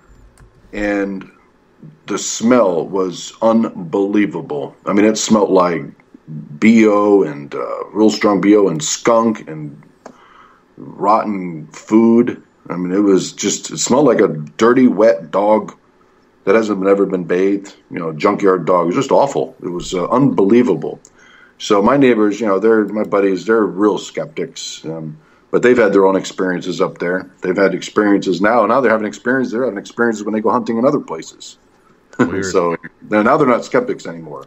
But we stood there and we smelled that and it was dead. When it's dead quiet, that's called the Oz effect. Some people call it that. It's where all the crickets stop. And it's not really Bigfoot affecting the environment. What it is that your higher mind is giving you a sense of danger. Your higher mind knows everything. Your higher mind is above all grounded spirits in any dimension. Your higher mind is actually the closest thing to source. And your purpose here in life is to try to get your consciousness as close to that as you can. You're trying to connect with that. You're trying to remember who you are. But your higher mind is going to override no matter where you're at in your development, and it's going to shut all the sounds down. That's not the environment shutting down. It's your higher mind shutting down unnecessary sounds so that you can focus on danger. And that thing was had to be standing right. We can't see either side of the trail. Even with a flashlight, you look in there, but we were all standing there wide-eyed. Our eyes are big as saucers. And then we moved away and started doing our thing. We come back 2 minutes later, and the smell's gone. So one of my neighbors said, "Oh, that's a skunk." But there are no skunks. I've never seen a skunk up there. I mean, I've got thousands of hours sitting in deer stands. Never seen a skunk once. Never smelled one. Mm-hmm. Plenty of armadillos, plenty of raccoons, but no skunks. I've seen one on the side of the road 40 miles away on the way up there like 20 years ago. But that's it. And that smell was gone. If a skunk sprays, that smell doesn't go away. No, but exactly. But Bigfoot standing there and he moves off, it goes away. But I know for a fact that was a Bigfoot. There's nothing else it could have been. Joe has a follow-up question on the Bigfoot odor. Do you believe then that the odor is a warning or maybe a natural weapon? I think it just stinks. It doesn't have any soap. So, it's going to smell. Your dog smells. If you don't bathe your dog, you're like, I got to get that dog a bath. And if that dog gets wet, it's unbearable. I got two 80, 90-pound hunting dogs, and when it's time for a bath, it's time for a bath. You don't do anything else. So figure a Bigfoot never has taken a bath. And you got 800 pounds of, entity with all fur. Yeah, that's where the smell's coming from. Mm-hmm. Lynn has a question from Paranormal Forum. Are these aliens that you're talking with actually spirits, or are they actually aliens that you are communicating with telepathically? They are actual, there's different densities. Like we're in the third and fourth density. Some humans on this planet are fourth density. Most of us are third. Your whole goal is to rise up in density. Like the raw consciousness, I believe there's 6, 7, and 8th. And when you get to that point, see, your body is nothing but illusion anyways. There's all space in between all your atoms. Everything is... way Veronica explains what's going on is everything is energy. All energy vibrates, and all energy gives off a color, and that color represents a frequency vibration. Like scientists don't know what gives off color. You look at like a bottle of Gatorade, orange Gatorade. They don't know what that color is. What is transmitting that color? It's yellow number 5 or whatever, but.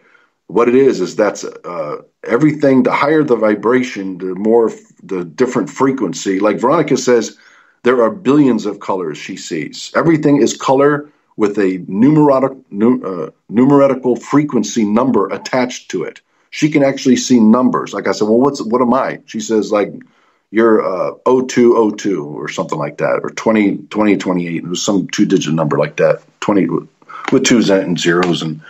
And I said, well, what is Gina, my extraterrestrial contact? And Veronica said, she's 28469. And she says, then I didn't even ask her. And she said, the Orion, she comes from past the Orion Nebula. She says, that frequency is 968760. And she says, Saturn is 46824. And she says, she says, learn numerology. You'll learn a lot from it. That'll tell you the secrets of your physical. And I said, well, are we actually in a physical world here, or is this an illusion? She says, no, it's not an illusion. It's very physical. In fact, my mom told me that too when I was talking to her on a spirit board.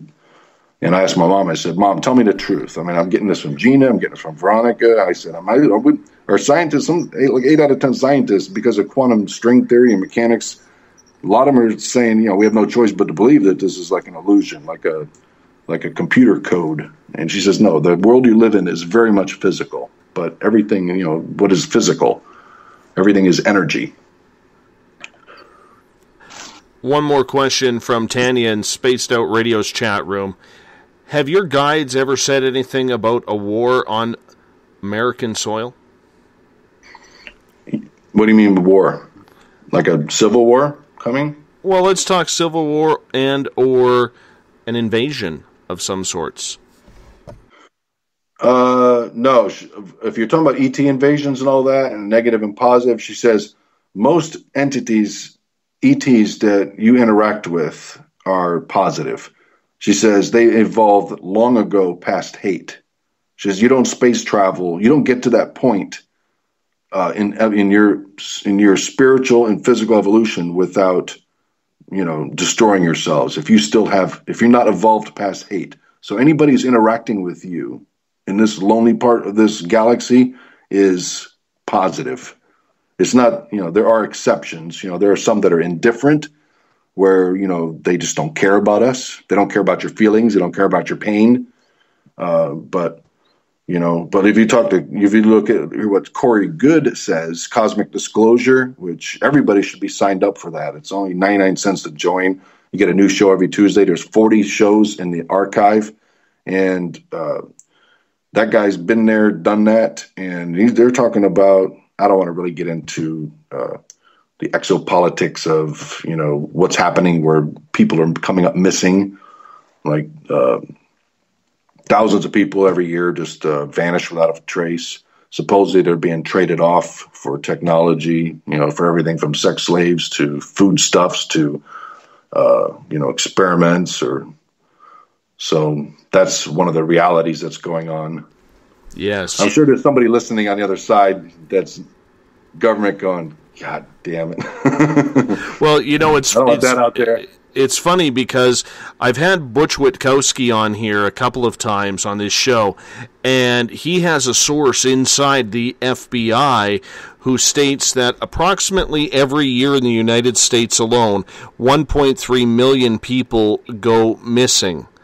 And when they whittle it down from people who just walk away or commit suicide or who are murdered or who just run away to get away from family and friends and start a new life, they whittle it all down, and it comes down to 5%. 5%, which is 65,000 people that are just gone without a trace, where the FBI isn't even sure that they are any longer on this planet. That's scary. I don't want to get anybody in trouble, but it's long enough now where I can talk about that, because that was like, I'm not going to say how long ago it is, but it's really a long time ago. Many, many, many, many years ago. But for what I do, I get in front of people for many hours. And all walks of life, and people who do business with me have money and they're established, they have retirement. So I talked to an FBI agent, and he was actually we got into the subject of extraterrestrials or whatever. And he flat out told me, he says, and this is before anybody was talking about it. And he says 1 million people a year come up missing without a trace. And he says they're never found again. Their social security number doesn't pop up in a diner, out west, nothing. I don't know if he's talking about the United States or global, but he didn't, when he talked about that word 1 million, but Gordon Duff, the chief editor for USA Veterans Today, he looked at it. He was supposedly, I believe, part of Magic 12 back in the 50s. And that's a standard. He's a pillar of the community. He's not somebody who just makes things up.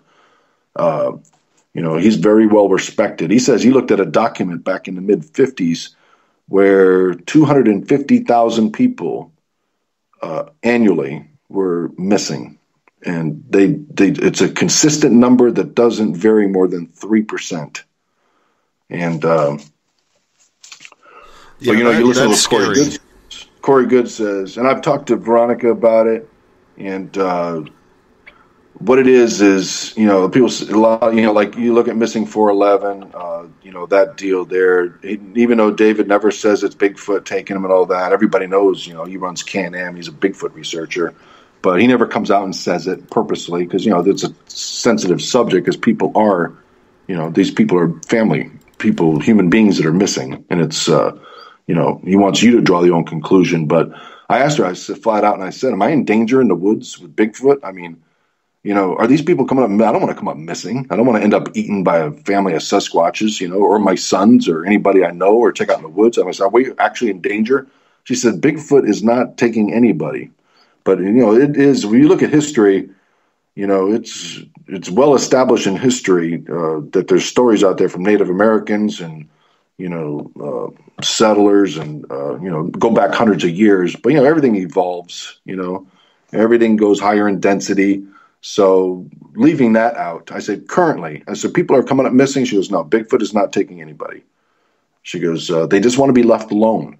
That's all they don't. They don't want your food. They don't want your snacks. They don't want to interact with you. They don't want to pose their pictures. They don't want to do telepathic communication. She goes, they just don't want anything to do with you. She goes, they see people as a threat. But I said, well, what's coming up? What's with all these missing people? I said, how come, the people going to national parks and not coming out again? And, all these people in Alaska, the Triangle and all that. She said, it's just a conglomeration of people walking in, dried riverbeds and sinking down into the sand and vanishing. And, it's military supposedly taking them. It's like Corey Good says, when he said that, I almost fell off my chair because I've heard that. So there's some people that are, sex addicts that grab people and put them in cages. But it's, if you group it all together, it's 2%, 3% of this, 6%, 8%, 15, 30. So it's all mixed together. It's not just Bigfoot's taking people. It's not just reptilians taking people. But my theory is, and it all goes, because most of these people are going out to national parks. And these are people who have high IQs,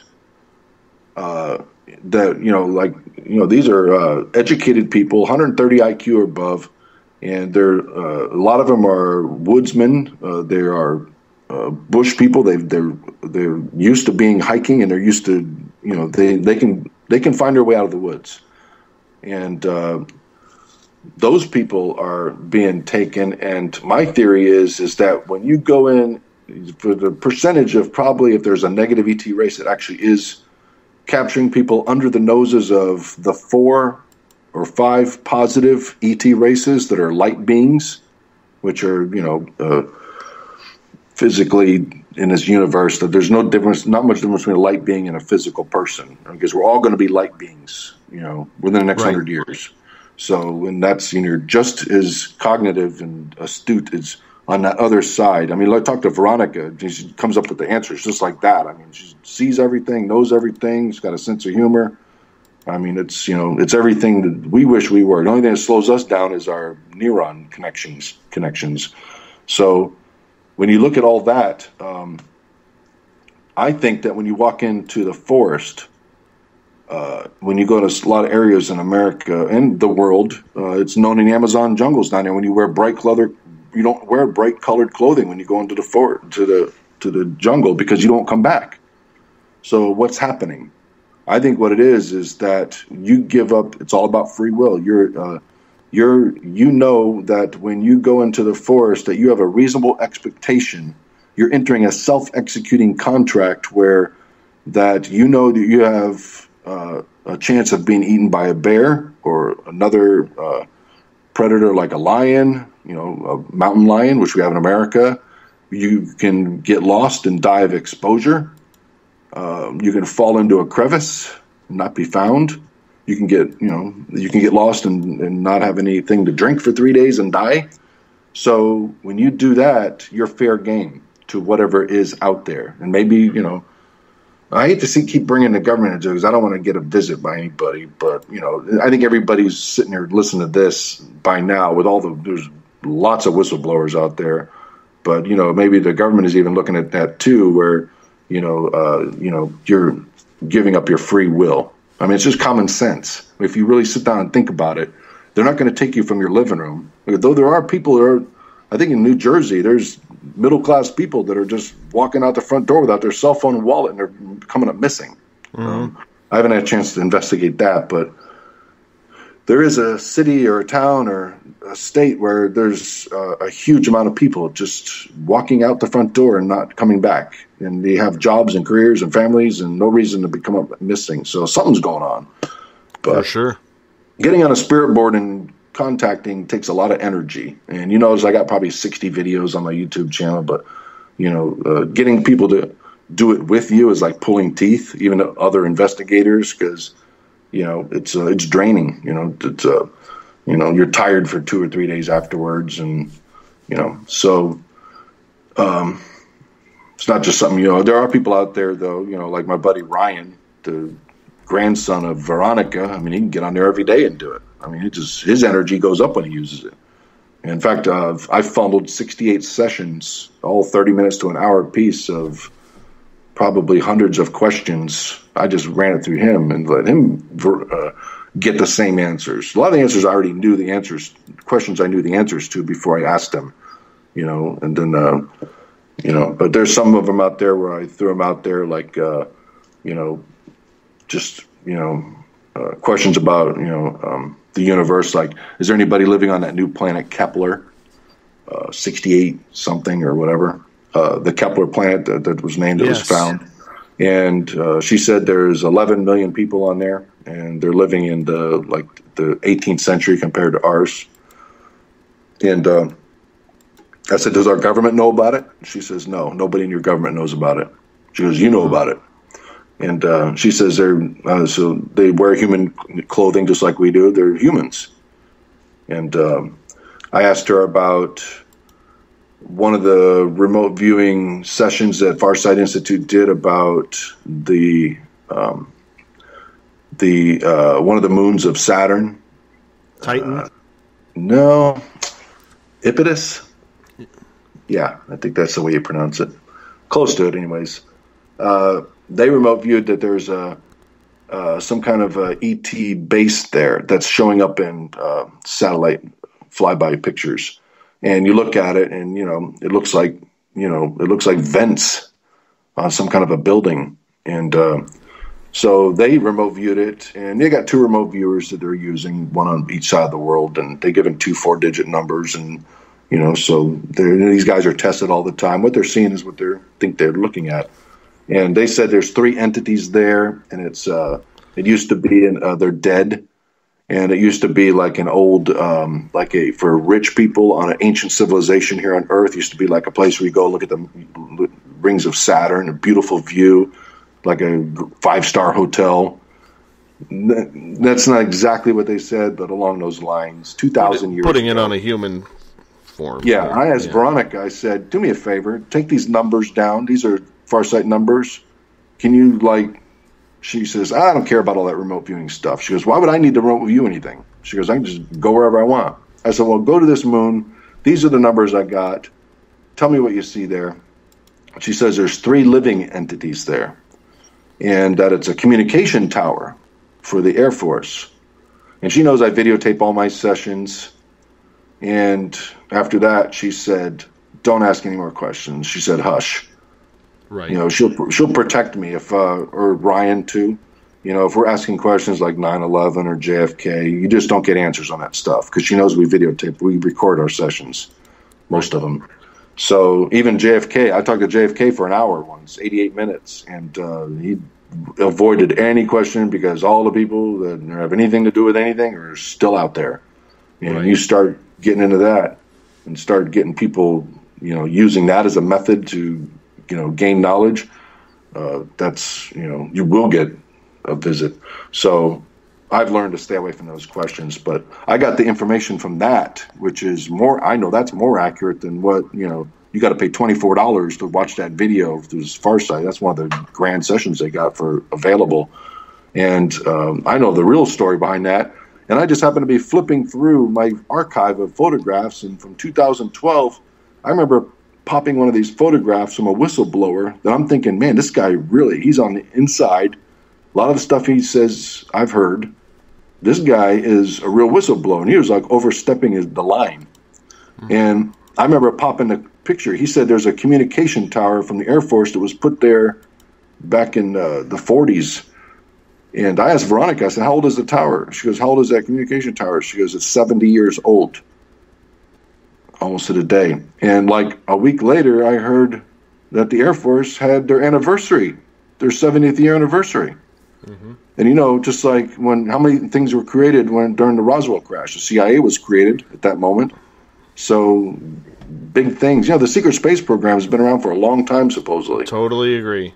My friend, My friend, I am going to cut you off because you're starting to go on a government tangent here, and I want to get, not that I'm cutting you off because that's a bad topic, but I want to save that for tomorrow night because I know you got to be up early for work, and you're doing us a favor by coming on 2 nights in a row.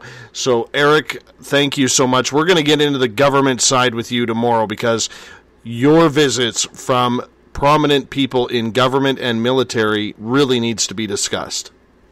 Hey, I can talk for a little bit longer if you want. I'm probably going to stay up a little bit later anyways. I got something else I want to talk about. If you want to go, let's do it. I know you talked about going a little bit further, but I don't mind. Here's something to everybody. Not everybody's like, oh, God, he likes to talk about spirit board and spirits. I want to hear about Bigfoot and ETs, but there's lots to talk about on that. But these are... If you got the energy, we'll do it, man. I have no problem. Tools for collection. But the thing about using a spirit board or any other divination device, a lot of people are afraid of it. You look at the Bible, if you're a Christian, there's 27 verses in there that support communicating with spirits and 24 that oppose. If you read them, you can agree on that, on those verses. But let me tell you a little experiment we did. I think it was back before April of last year, 2015. You know about Japan's Tahiti Cove, where they slaughter dolphins? Yes, that's a horrible place. 20,000 dolphins every year, and that cove fills up full of blood. And actually, the crazy events. I can go over some events that happened in my life. I'm just a regular person. And I actually, the movie The Cove, I was the first one to see that movie. I watched it in a cabin out in the woods up in the Swanee River. And I forget what the guy's name was. He was wearing a cowboy hat. He's a young guy in his 20s. And he's, the one that actually made that famous movie now. And he's making another ones, more come out. But I sat there and watched it with, like 8 of us in the room. I was the first one to see it on a DVR. And he's driving around with his truck with a big, in fact, a friend of ours sold him a big, 300-pound rubber shark. It was 12 feet long to put on top of his truck to promote his movie in Canada. So it's just weird, little things like that come up. But so here I am, Ryan and I got an idea, and I'm not the first one to come up with it because, like I say, there's a lot of fringe groups out there that, that do different, just say like collecting, like Les did on his show, collecting, light anomalies with the Bigfoot, with the cloaking Bigfoot, taking apples with your trail cameras. I mean, a lot of people just makes people mad when you talk about that because they just don't, they think Bigfoot's all Bigfoots are physical, So what they do is they go into these blogs and they talk and all that. But I was like, well, I asked Veronica, I said, if everything has a spirit, like the American Indians say, even a rock, she says, has a spirit. It's just very low vibration. You're high vibration, a rock is low, and then there's things in between. She says, but everything has what we'd consider a spirit. And I said, well, and I found out you can communicate and just say, if nobody likes the idea of a spirit board, well, you can just meditate, look at a can of Coke and meditate, and you should be able to make that connection. The only thing stopping that connection of communicating is you. It has nothing to do with a piece of cardboard made by Parker Brothers you buy at, Target. So I was like, well, we got to stop, this low vibrational slaughter of, dolphins and whales. I said, why is this happening in 2016? Why is, Captain Paul Watson, all this effort with 5 ships burning tens of thousands of gallons of diesel every week trying to stop these people? Why doesn't the UN step in? I mean, all humans know that, dolphins and whales are sentient beings. I mean, you got to be a freaking total idiot not to realize that, they're even probably, I think they're above us. In fact, Veronica told me how to communicate with them, which I've been trying to do for 20 years. I got 4 videos I shot in 1 week of sending out telepathy to dolphins and bringing them right up to my seawall. In fact, Bonnie MUFON investigators with me 4 times in 1 week, and I brought the dolphin right up to the seawall and stuck his head out of the water and looked at me with his eyeball. In fact, he went to the wrong guy when I brought him in on the wrong seawall across the bay and scared the crap out of him. When the dolphin came out and looked at him, he had a white shirt on. I'm sending these pictures out of me with a white shirt on fishing, and there he is on the other side. So the dolphin got me confused with him. So she tells me how different things communicate with the higher mind and how they communicate. So you can make communications with them. So I got on a spirit board. I was like, well, can you connect me with a dolphin? Like in Tahiti Cove, in the Faroe Islands, where they're slaughtering, tens of thousands of whales out there every year. And they just get out there and butcher them, just like they're killing them like they're cattle. And, those people out there in the Faroe Islands, I've been attacked by them many times. They really don't like anybody getting into their little thing that's been going on they say it's been going on for hundreds of years, but it hasn't. But Tahiti Cove in Japan, that's a long-standing tradition.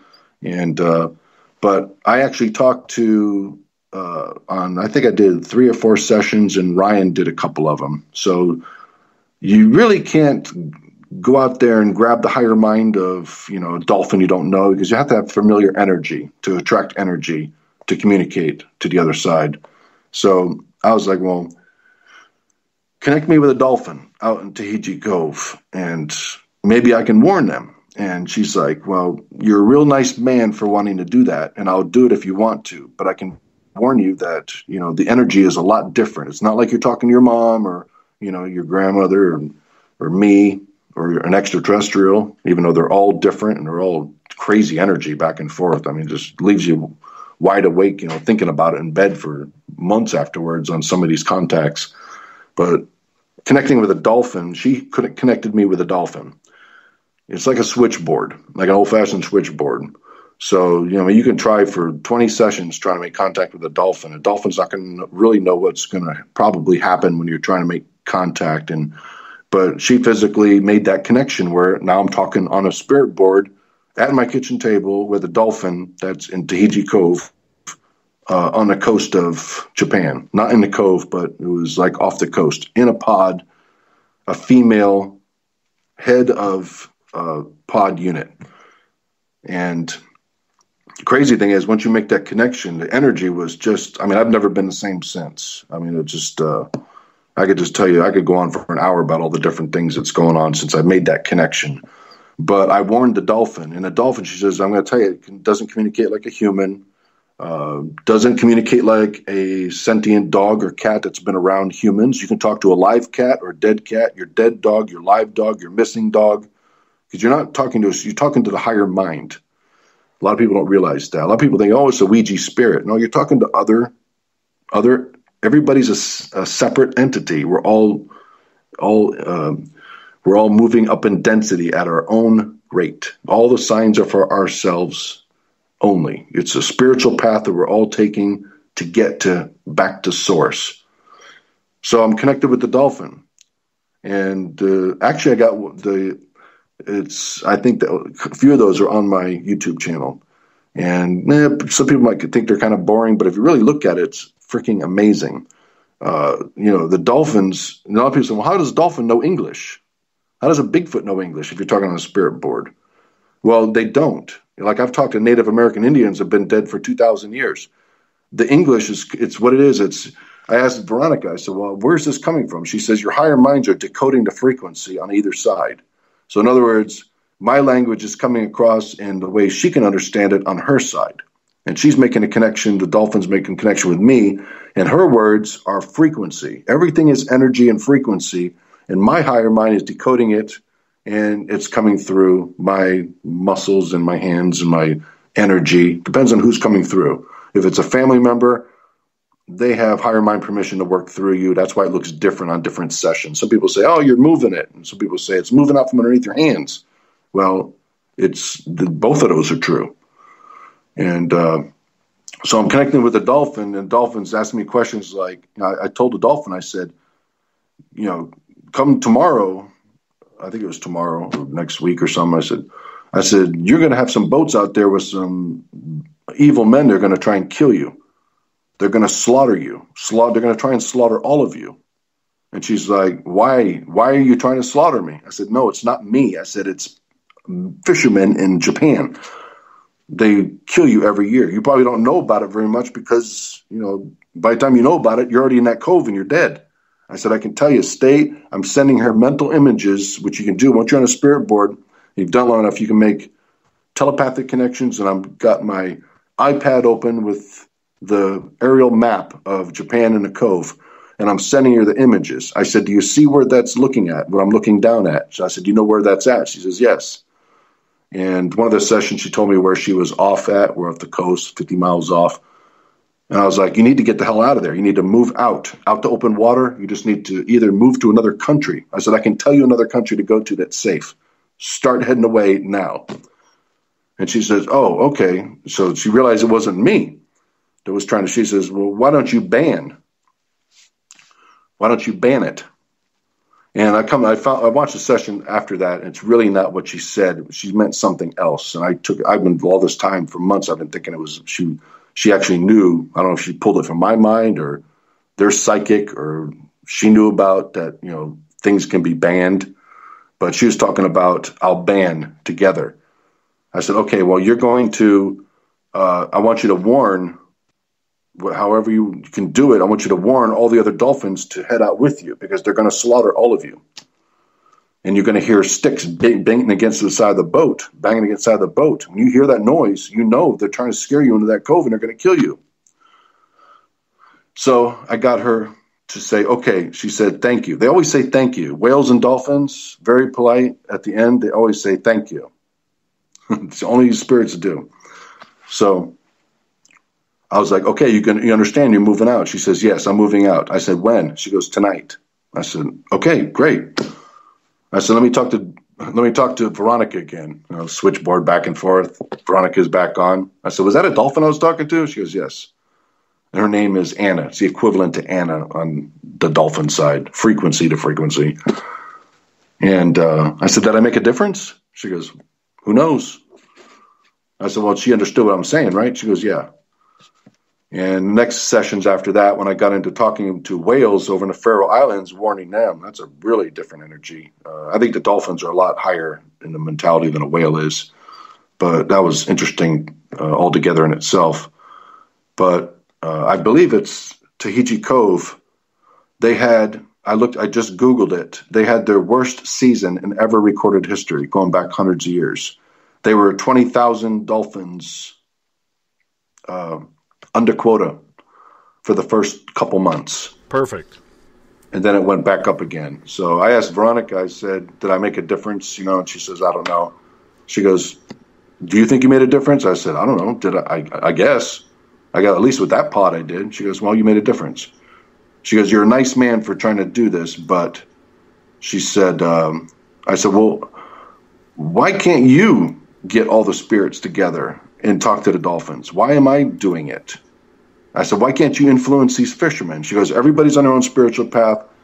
To tell you the truth, these dolphins, this is mind-blowing.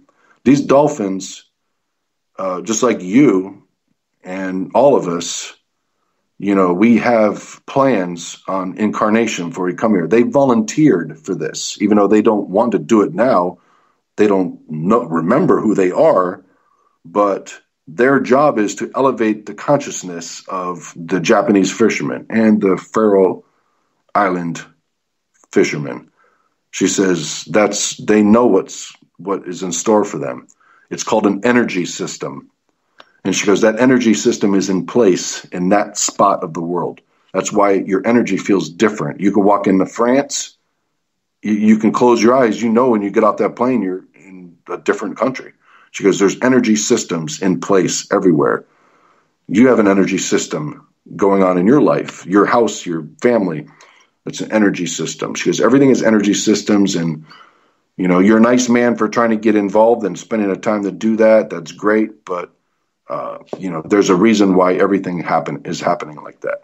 And she says, I don't know what happened with the whales over in the Faroe Islands, but after that, I kind of lost interest. I was trying to get an army of people together to make contact with, these animals and, get it so there's none of them are killed over there. But really, what she says, that everything she says makes sense to me. But there's, God doesn't get involved. Nobody. It's the collective consciousness creates energy systems, and it's all about the human consciousness, which is the pinnacle of the whole. She says the humans are a typical form all through the cosmos. The most typical human is 9 feet tall. In fact, Gina, my ET contactee, Orion, they are 9 feet tall. They're 9 feet tall humans. They look just like us, except they're light beings. And they operate through the gray, which is some of the grays are constructs. She says our government has constructs. And those have been around at least since the 80s, where they're back engineered, high fidelity constructs that can be programmed to do abductions. In fact, when Gina told me to leave my house to telepathically back in the mid 90s, told me to call my wife a name and start a fight just to get out of the house. I can never figure that out. What it comes down to is after that abduction, they knew about that in the woods. The government knew about that, and they were sending a PLF to get me, a programmable life form, which is a construct, and it was coming that night. And I had to get it, no matter what, I had to get out of that house that night to a safe place, and that's where they picked to get me out. Back and forth, anyways, going one topic to another, but I just wanted to get I just like how you tie it all in, Eric. I think that's, Lynn in Paranormal Forum made that comment as well, is that she's very impressed about how you tie or have the ability to tie it all in, because a lot of guests who go this deep into things, there's a bunch of loose ends, and that really kind of shuns the credibility for what they are trying to explain. And it may not be their fault, but the way you're doing it, tying it all together, it really makes sense. Well, I surprise myself sometimes. I'm like, oh man, I'm really getting off on a freaking tangent here, going left, right, center. In regards to your extraterrestrial experiences, how many different species would you say you have communicated with, either via the board or at the cabin? One. We've had, probably different sightings, but Gina told me that all the experiences that I've had with my friends, crafts landing, I've got lots of stories I haven't talked about where I've taken, 50 people up there, and I've had people had encounters where, they don't want to come back anymore. They're like freaked out by it. We had a recent one here with my son, and he had took 5 friends up to the property, and I asked, and they had a close encounter UFO land on them. These are, what do they call them? SETI 5s. These are close encounter contacts where you're actually looking at it, hearing it, smelling it, looking at it. And I asked Gina, I said, how many aliens are in my life? How come I have so many experiences? I said, who are all these besides you? She goes, it's only us, which that kind of surprised me. But we're like, my son was just up there.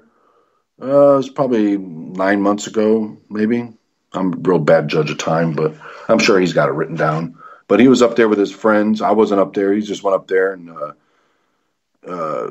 there was 3 or 4 of them. Him and his girlfriend were on the forest floor, and here comes this craft, turns all of its lights on in the woods. Amber, red, white, yellow. And they're looking at it. My son's like, what the hell is that? They're all freaked out looking at it through the woods. It was like probably 70 yards away. They could see it through the, because there wasn't too much green at the time of year. And they're looking at it, and they're thinking, what is that? Is that some kind of like 2 different kind of trucks backing up, like an ATV and a truck in the road? But you can't back up in the road. It's only a single, dirt road. You got to go all the way to the end and turn around. Nothing can turn around that road. I mean, a motorcycle tips over if you try to turn around. You got to do a 14-point turn to get a pickup truck turned around. But this thing was, the way the lights were, they couldn't figure it out. And they said, it's too close to us to be on the road. And so my son puts his gun on safety, opens the bolt up, looks through the scope, and he looks at the back of it, and he's like, that ain't no truck. That's something else. So he turns his military, he's got a decommissioned military laser. You can get those after 2007, or they're legal now. And he turns that on, which is like a laser flashlight, sends a beam, just keeps going until it hits something. He hit that with that beam, and the craft lifted off the ground and started moving through the woods and across the trail where it comes up to the cabin, and then up over the top of the trees and took off. And there was at least 4 of them there that witnessed it. I've talked to all the witnesses, by the way.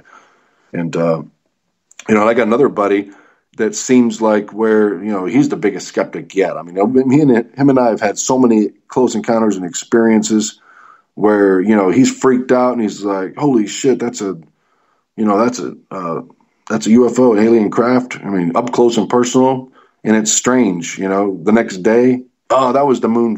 That was the moon coming up through the woods, or that was probably a cloud. But I think deep in his mind, his higher mind knows that it's not. But I think that a lot of people out there just don't want to. Like I was the same way. I mean, I was just, most of my life, I just did not, very stubborn, didn't want to cross that line, accept that, these things are, because, you're brought up, first half of your life, you're brought up, everybody's telling you that this stuff doesn't exist, that people see UFOs or, either drunk or on drugs or wacky, rednecks, so, but that's just not true. That's just propaganda. There's a big propaganda machine out there that generates these things. And a lot of them are embedded into, I'll go on that some other time. But, like when I was out there with Billy, we were looking at, and they have, the extraterrestrials, they have full power over your whole environment there, what's going on. Because we're looking at this one craft, and this is a point where, this is a few years ago, where I was carrying a gun in the woods no matter where I go. I don't get on the forest floor. I don't walk down those stairs, for a bathroom break without taking my gun with me. And so I got on there. It's in the middle of the night. We're looking at this, what looks like a Coleman lantern light up. And then you see another one light up next to it, like 3 feet away. And then you see another one light up next to it. And then another one. It looks like somebody's striking an old-fashioned lantern. And I'm thinking, it was spirits. Old-time lantern where somebody's going through there collecting turpentine from the trees, and it's a spirit. We see that every time we go up there. But this was something different. And kind of find out it's just Gina, the Orions making their presence known, probably trying to awaken Billy, because that's a lot of the job what they do, integrating with humans, is they're trying to awaken us. I mean, that's like job one. And, the reason why they're involved with me is because they're involved with my mom. She's a walk-in, so her contract is, if I go to Earth and a spiritual walk-in and a human, I start having children there, well, I want all of you to take care of my children. I don't want that barbaric, Western medicine, what they got there, 19th century medicine, to be taking care of my family. I want you to mental health and, physical. I want you to do a series of abductions, 5 of them over a period of lifetime, and make sure everything's fine. And that's evidently what's going on. And there's like 5 races doing that. But, Billy and I are watching this UFO in the woods, and we're watching these lights turn on. We're both seeing the same thing. And we saw the facing part of it, about probably 5, 6 lights, 7. And then all of a sudden it starts turning in a circle. And then immediately I thought it was some satanic ritual on my property. I was like, what the frig? Is somebody out there, doing whatever they do out there? I've never seen that before out in the woods. And I was like, what the heck? So what's weird about it is we both put our guns down and our flashlights, and we walked out there in the pitch blackness like we're trying to walk up on it. And I don't know if that's missing time where, I didn't really, for some reason, I wasn't really analyzing that situation at the time. I don't know if they put you from, they're taking you from your alpha wave to a delta wave, and then, changing your consciousness on that, like your beta wave, which is your normal wave. Then you go to alpha, theta, delta. I know that's what extraterrestrials do. That's how they get you into a abduction sequence. Is they take you from a normal wave, and then they'll put out some crazy sound like air escaping from a pipe or beeping sound. They'll interject something into your environment where you'll stand there and listen to it, and then your concentration is focused on that, and then comes the subliminal telepathic message that a lot of people never hear. I can hear that for some reason. A lot of people don't hear it. And then they go into a theta, then they go to delta, and then they're out. That's how the sequence is working. People are driving along in their cars and they're listening. They're not listening to radio. They're not no stimulation. They're looking at the white line. They're already in alpha wave. And then it doesn't take much, some outside influence sound, that drops that brainwave down. Then they can say, okay, now pull over at the next exit and go down the dirt road, the first dirt road on the right.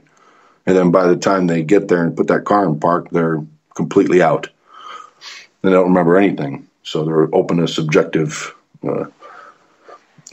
commands. So Billy and I are watching this UFO, and we're walking down the woods, walking down a trail, cutting through the thick brush. And I remember we got halfway to it, and I remember I came out of it, and I was like, Billy, what in the hell are we doing? What are we walking into? And, I don't know. Maybe we could have been on our way back facing. I remember we were standing there looking at each other. We weren't facing that way or that way. We were facing, to the left. And I was like, what are we doing? Well, why are we going to this thing in the woods with no guns or flashlights? And he goes, and he couldn't explain it. And I was like, I'm getting the hell out of here. I'm going back to the cabin. I'm like, this is effing crazy. So I don't know if it was probably an attempt or it happened or I didn't look at my watch. You're always supposed to look at your watch. Always, when something's happening, look at your watch. Remember what time it was. You're on the woods. You should always have a recorder going. When you go see your psychiatrist, you should have a recorder going. In your pocket. My friend, it's 12:30. Do you want to keep going, or do you want to shut it down and wait for part 2 tomorrow night? I'm going to leave it up to you. I probably should shut it down because it's like 3:30 a.m. here, so keep talking all night. Well, let's get into the government side tomorrow night, my friend, as I think people are going to find it very interesting of the government agencies and military officials whom you've had chats with. Yeah, remember you and I talked about that. I just touched on that with you. I don't want to go too far into that. Well, my job is very little into that, but there's lots to talk about besides that. That won't make anybody. I don't. Well, you know what I mean? I hear you, but my job as a journalist is to try and press you a little bit until you say no comment. Okay, well that's probably going to about 8 words. Perfect. I don't want no visits. No, I'm very content with everything. The way everything's going is just perfect. Well, you know what? We'll fill it in with the rest of the stories tomorrow night. Hey, I do have a question for you before we let you go, Eric. Is there any way that we could do this one night, maybe have a session where I get a bunch of my audience members to ask Veronica some questions, and maybe you could provide the answers to us one night on a show? You mean like a live thing? Well, I don't know if we could do it live. We've done it before live, but it takes a while. But maybe ask her if she'd be into that. Yeah, we could probably do something like that. I mean, I can tell you I got 300 hours of talking to spirits, reliable ones, a handful of them, and I think I don't think anybody could ask a question that I don't know the answer to. I mean, people saying like, oh, come on. But, I mean, I've been doing this for 25 years. I think I've run out of things to say. And, like, anybody types a question, I can remember the answer to it. And, I mean, I've just generated every freaking question I could think of. In fact, I haven't used the board in probably 2 months or something like that. But, yeah, we could do something like that. I mean, the only thing is asking questions that she's already answered before because she's values her time. She loves doing it. I asked her, I said, why are you doing this? I said, how come no other spirits are doing this? I mean, I get videoed. I mean, nobody's doing investigating with a spirit board, a Ouija board.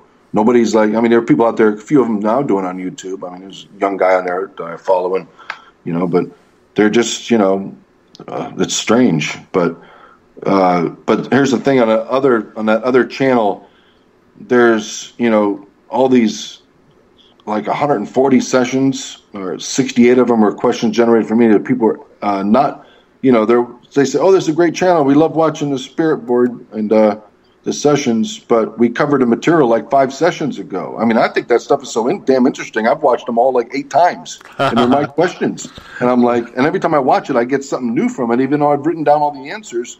But I'm like, shit, she meant this, not this. That's what she actually meant. And but people ask questions that have already been answered. And Ryan's okay with that, but I know I asked Veronica about that, and, she, once you ask her the question twice or 3 times, she starts getting irritated. But I said, what do you do all day as a spirit? I mean, you're in what? She goes, there's millions of dimensions. There's heaven. You can sit there and talk to Jesus all day if you want. That's a dimension. And I said, well, what do you do all day? I said, what dimension are you in? She goes, I'm in the blue water AKA. And I said, well, is that a good one? She goes, yeah, that's the most popular one. That's where you go if you're, no dogma, no problems, open mind, acceptant, you're accepting, forgiving. And I said, well, which one am I going to go into? She goes, well, that'll be the one you accepted into. She goes, no time soon. I said, well, that's good news. And I said, well, what can you do in that dimension? She goes, well, you can manifest anywhere you want, anywhere in the galaxy, in the universe. She goes, I can access anything and go anywhere I want. I said, well, that's the dimension I want to go into. I said, well, what do you do all day long? And she says, well, right now I'm going to Turkey. That's where I was just now when you called me. I said, well, how do you know I call you? And she goes, well, your familiar energy. She goes, I see your light. It's like a warm. I've been told that before many years ago by spirit. But she says, I see, it's like a warm glow on the horizon. It's a familiar energy. And I know that I'm, it's my name being called. So I go to you. And so I said, what's the craziest thing you've ever seen on the other side? I mean, that you don't see as a human. I said, what has blown your mind on the other side that's on this planet? She's like, underground springs. She goes, it's amazing. It's just beautiful. Underground cavern springs. And the weird thing is that when she calls it blue water, a.k.a. blue water, I don't know what a.k.a. stands for. You can't really get a whole lot of information when you're on a spirit board. I mean, it's a lot of work to get an answer, And the answers are not cryptid, but, it's like getting an EVP, electronic voice phenomenon. Yes. One sentence is like, wow, it's profound. It's like crazy. So it's that kind of communication, but it's very, very direct, very, to the point. If you don't understand it, she can say it another way, a third way, but very time consuming. Yes. And, but she said,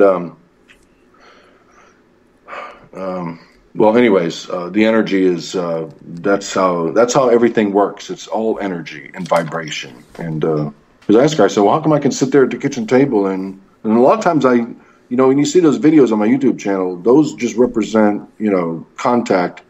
And I put some hit and miss ones on there. But a lot of times you get on that spirit board and, a lot of people say, oh, spirit boards don't work. I've tried it before. Nothing happens. And you watch videos of people all the time on there. Skeptics sitting there for 10 minutes. This is stupid. Let's go get a drink. But what is really happening is if you ask, why is nothing happening? Is my guide blocking negative energy?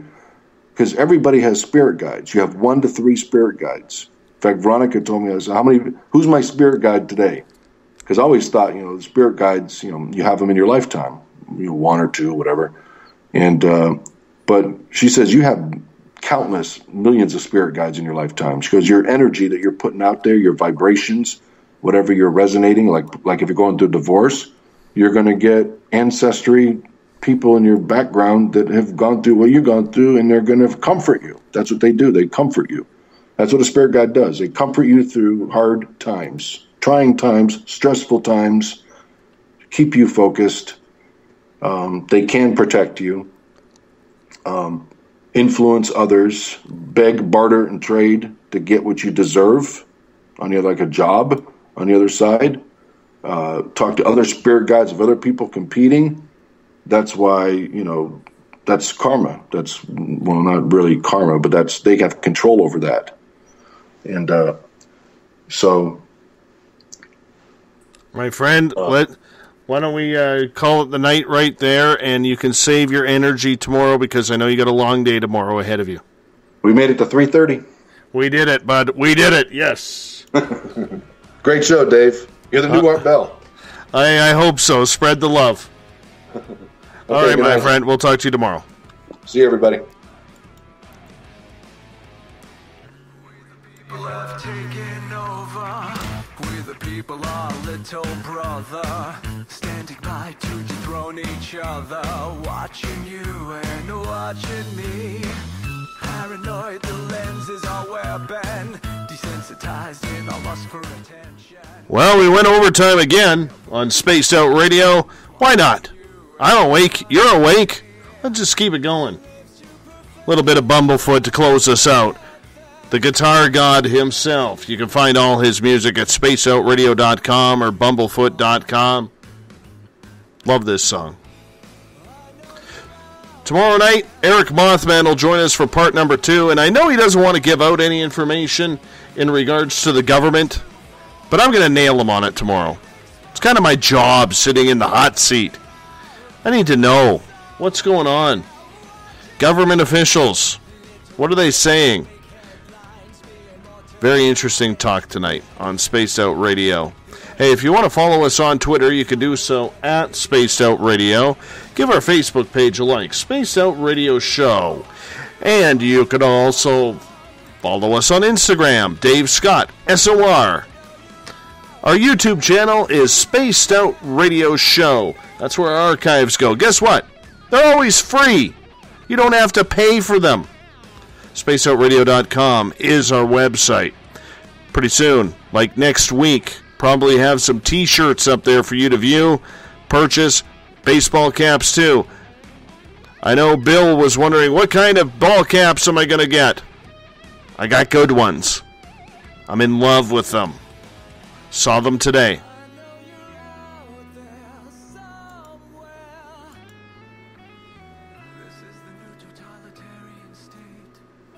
SpaceOutRadio.com. I will talk to you in exactly 21 hours and 20 minutes. Why? Because it's usually 22 hours, but we went overtime tonight. Now it's 21 hours and 20 minutes. Quick math on that one.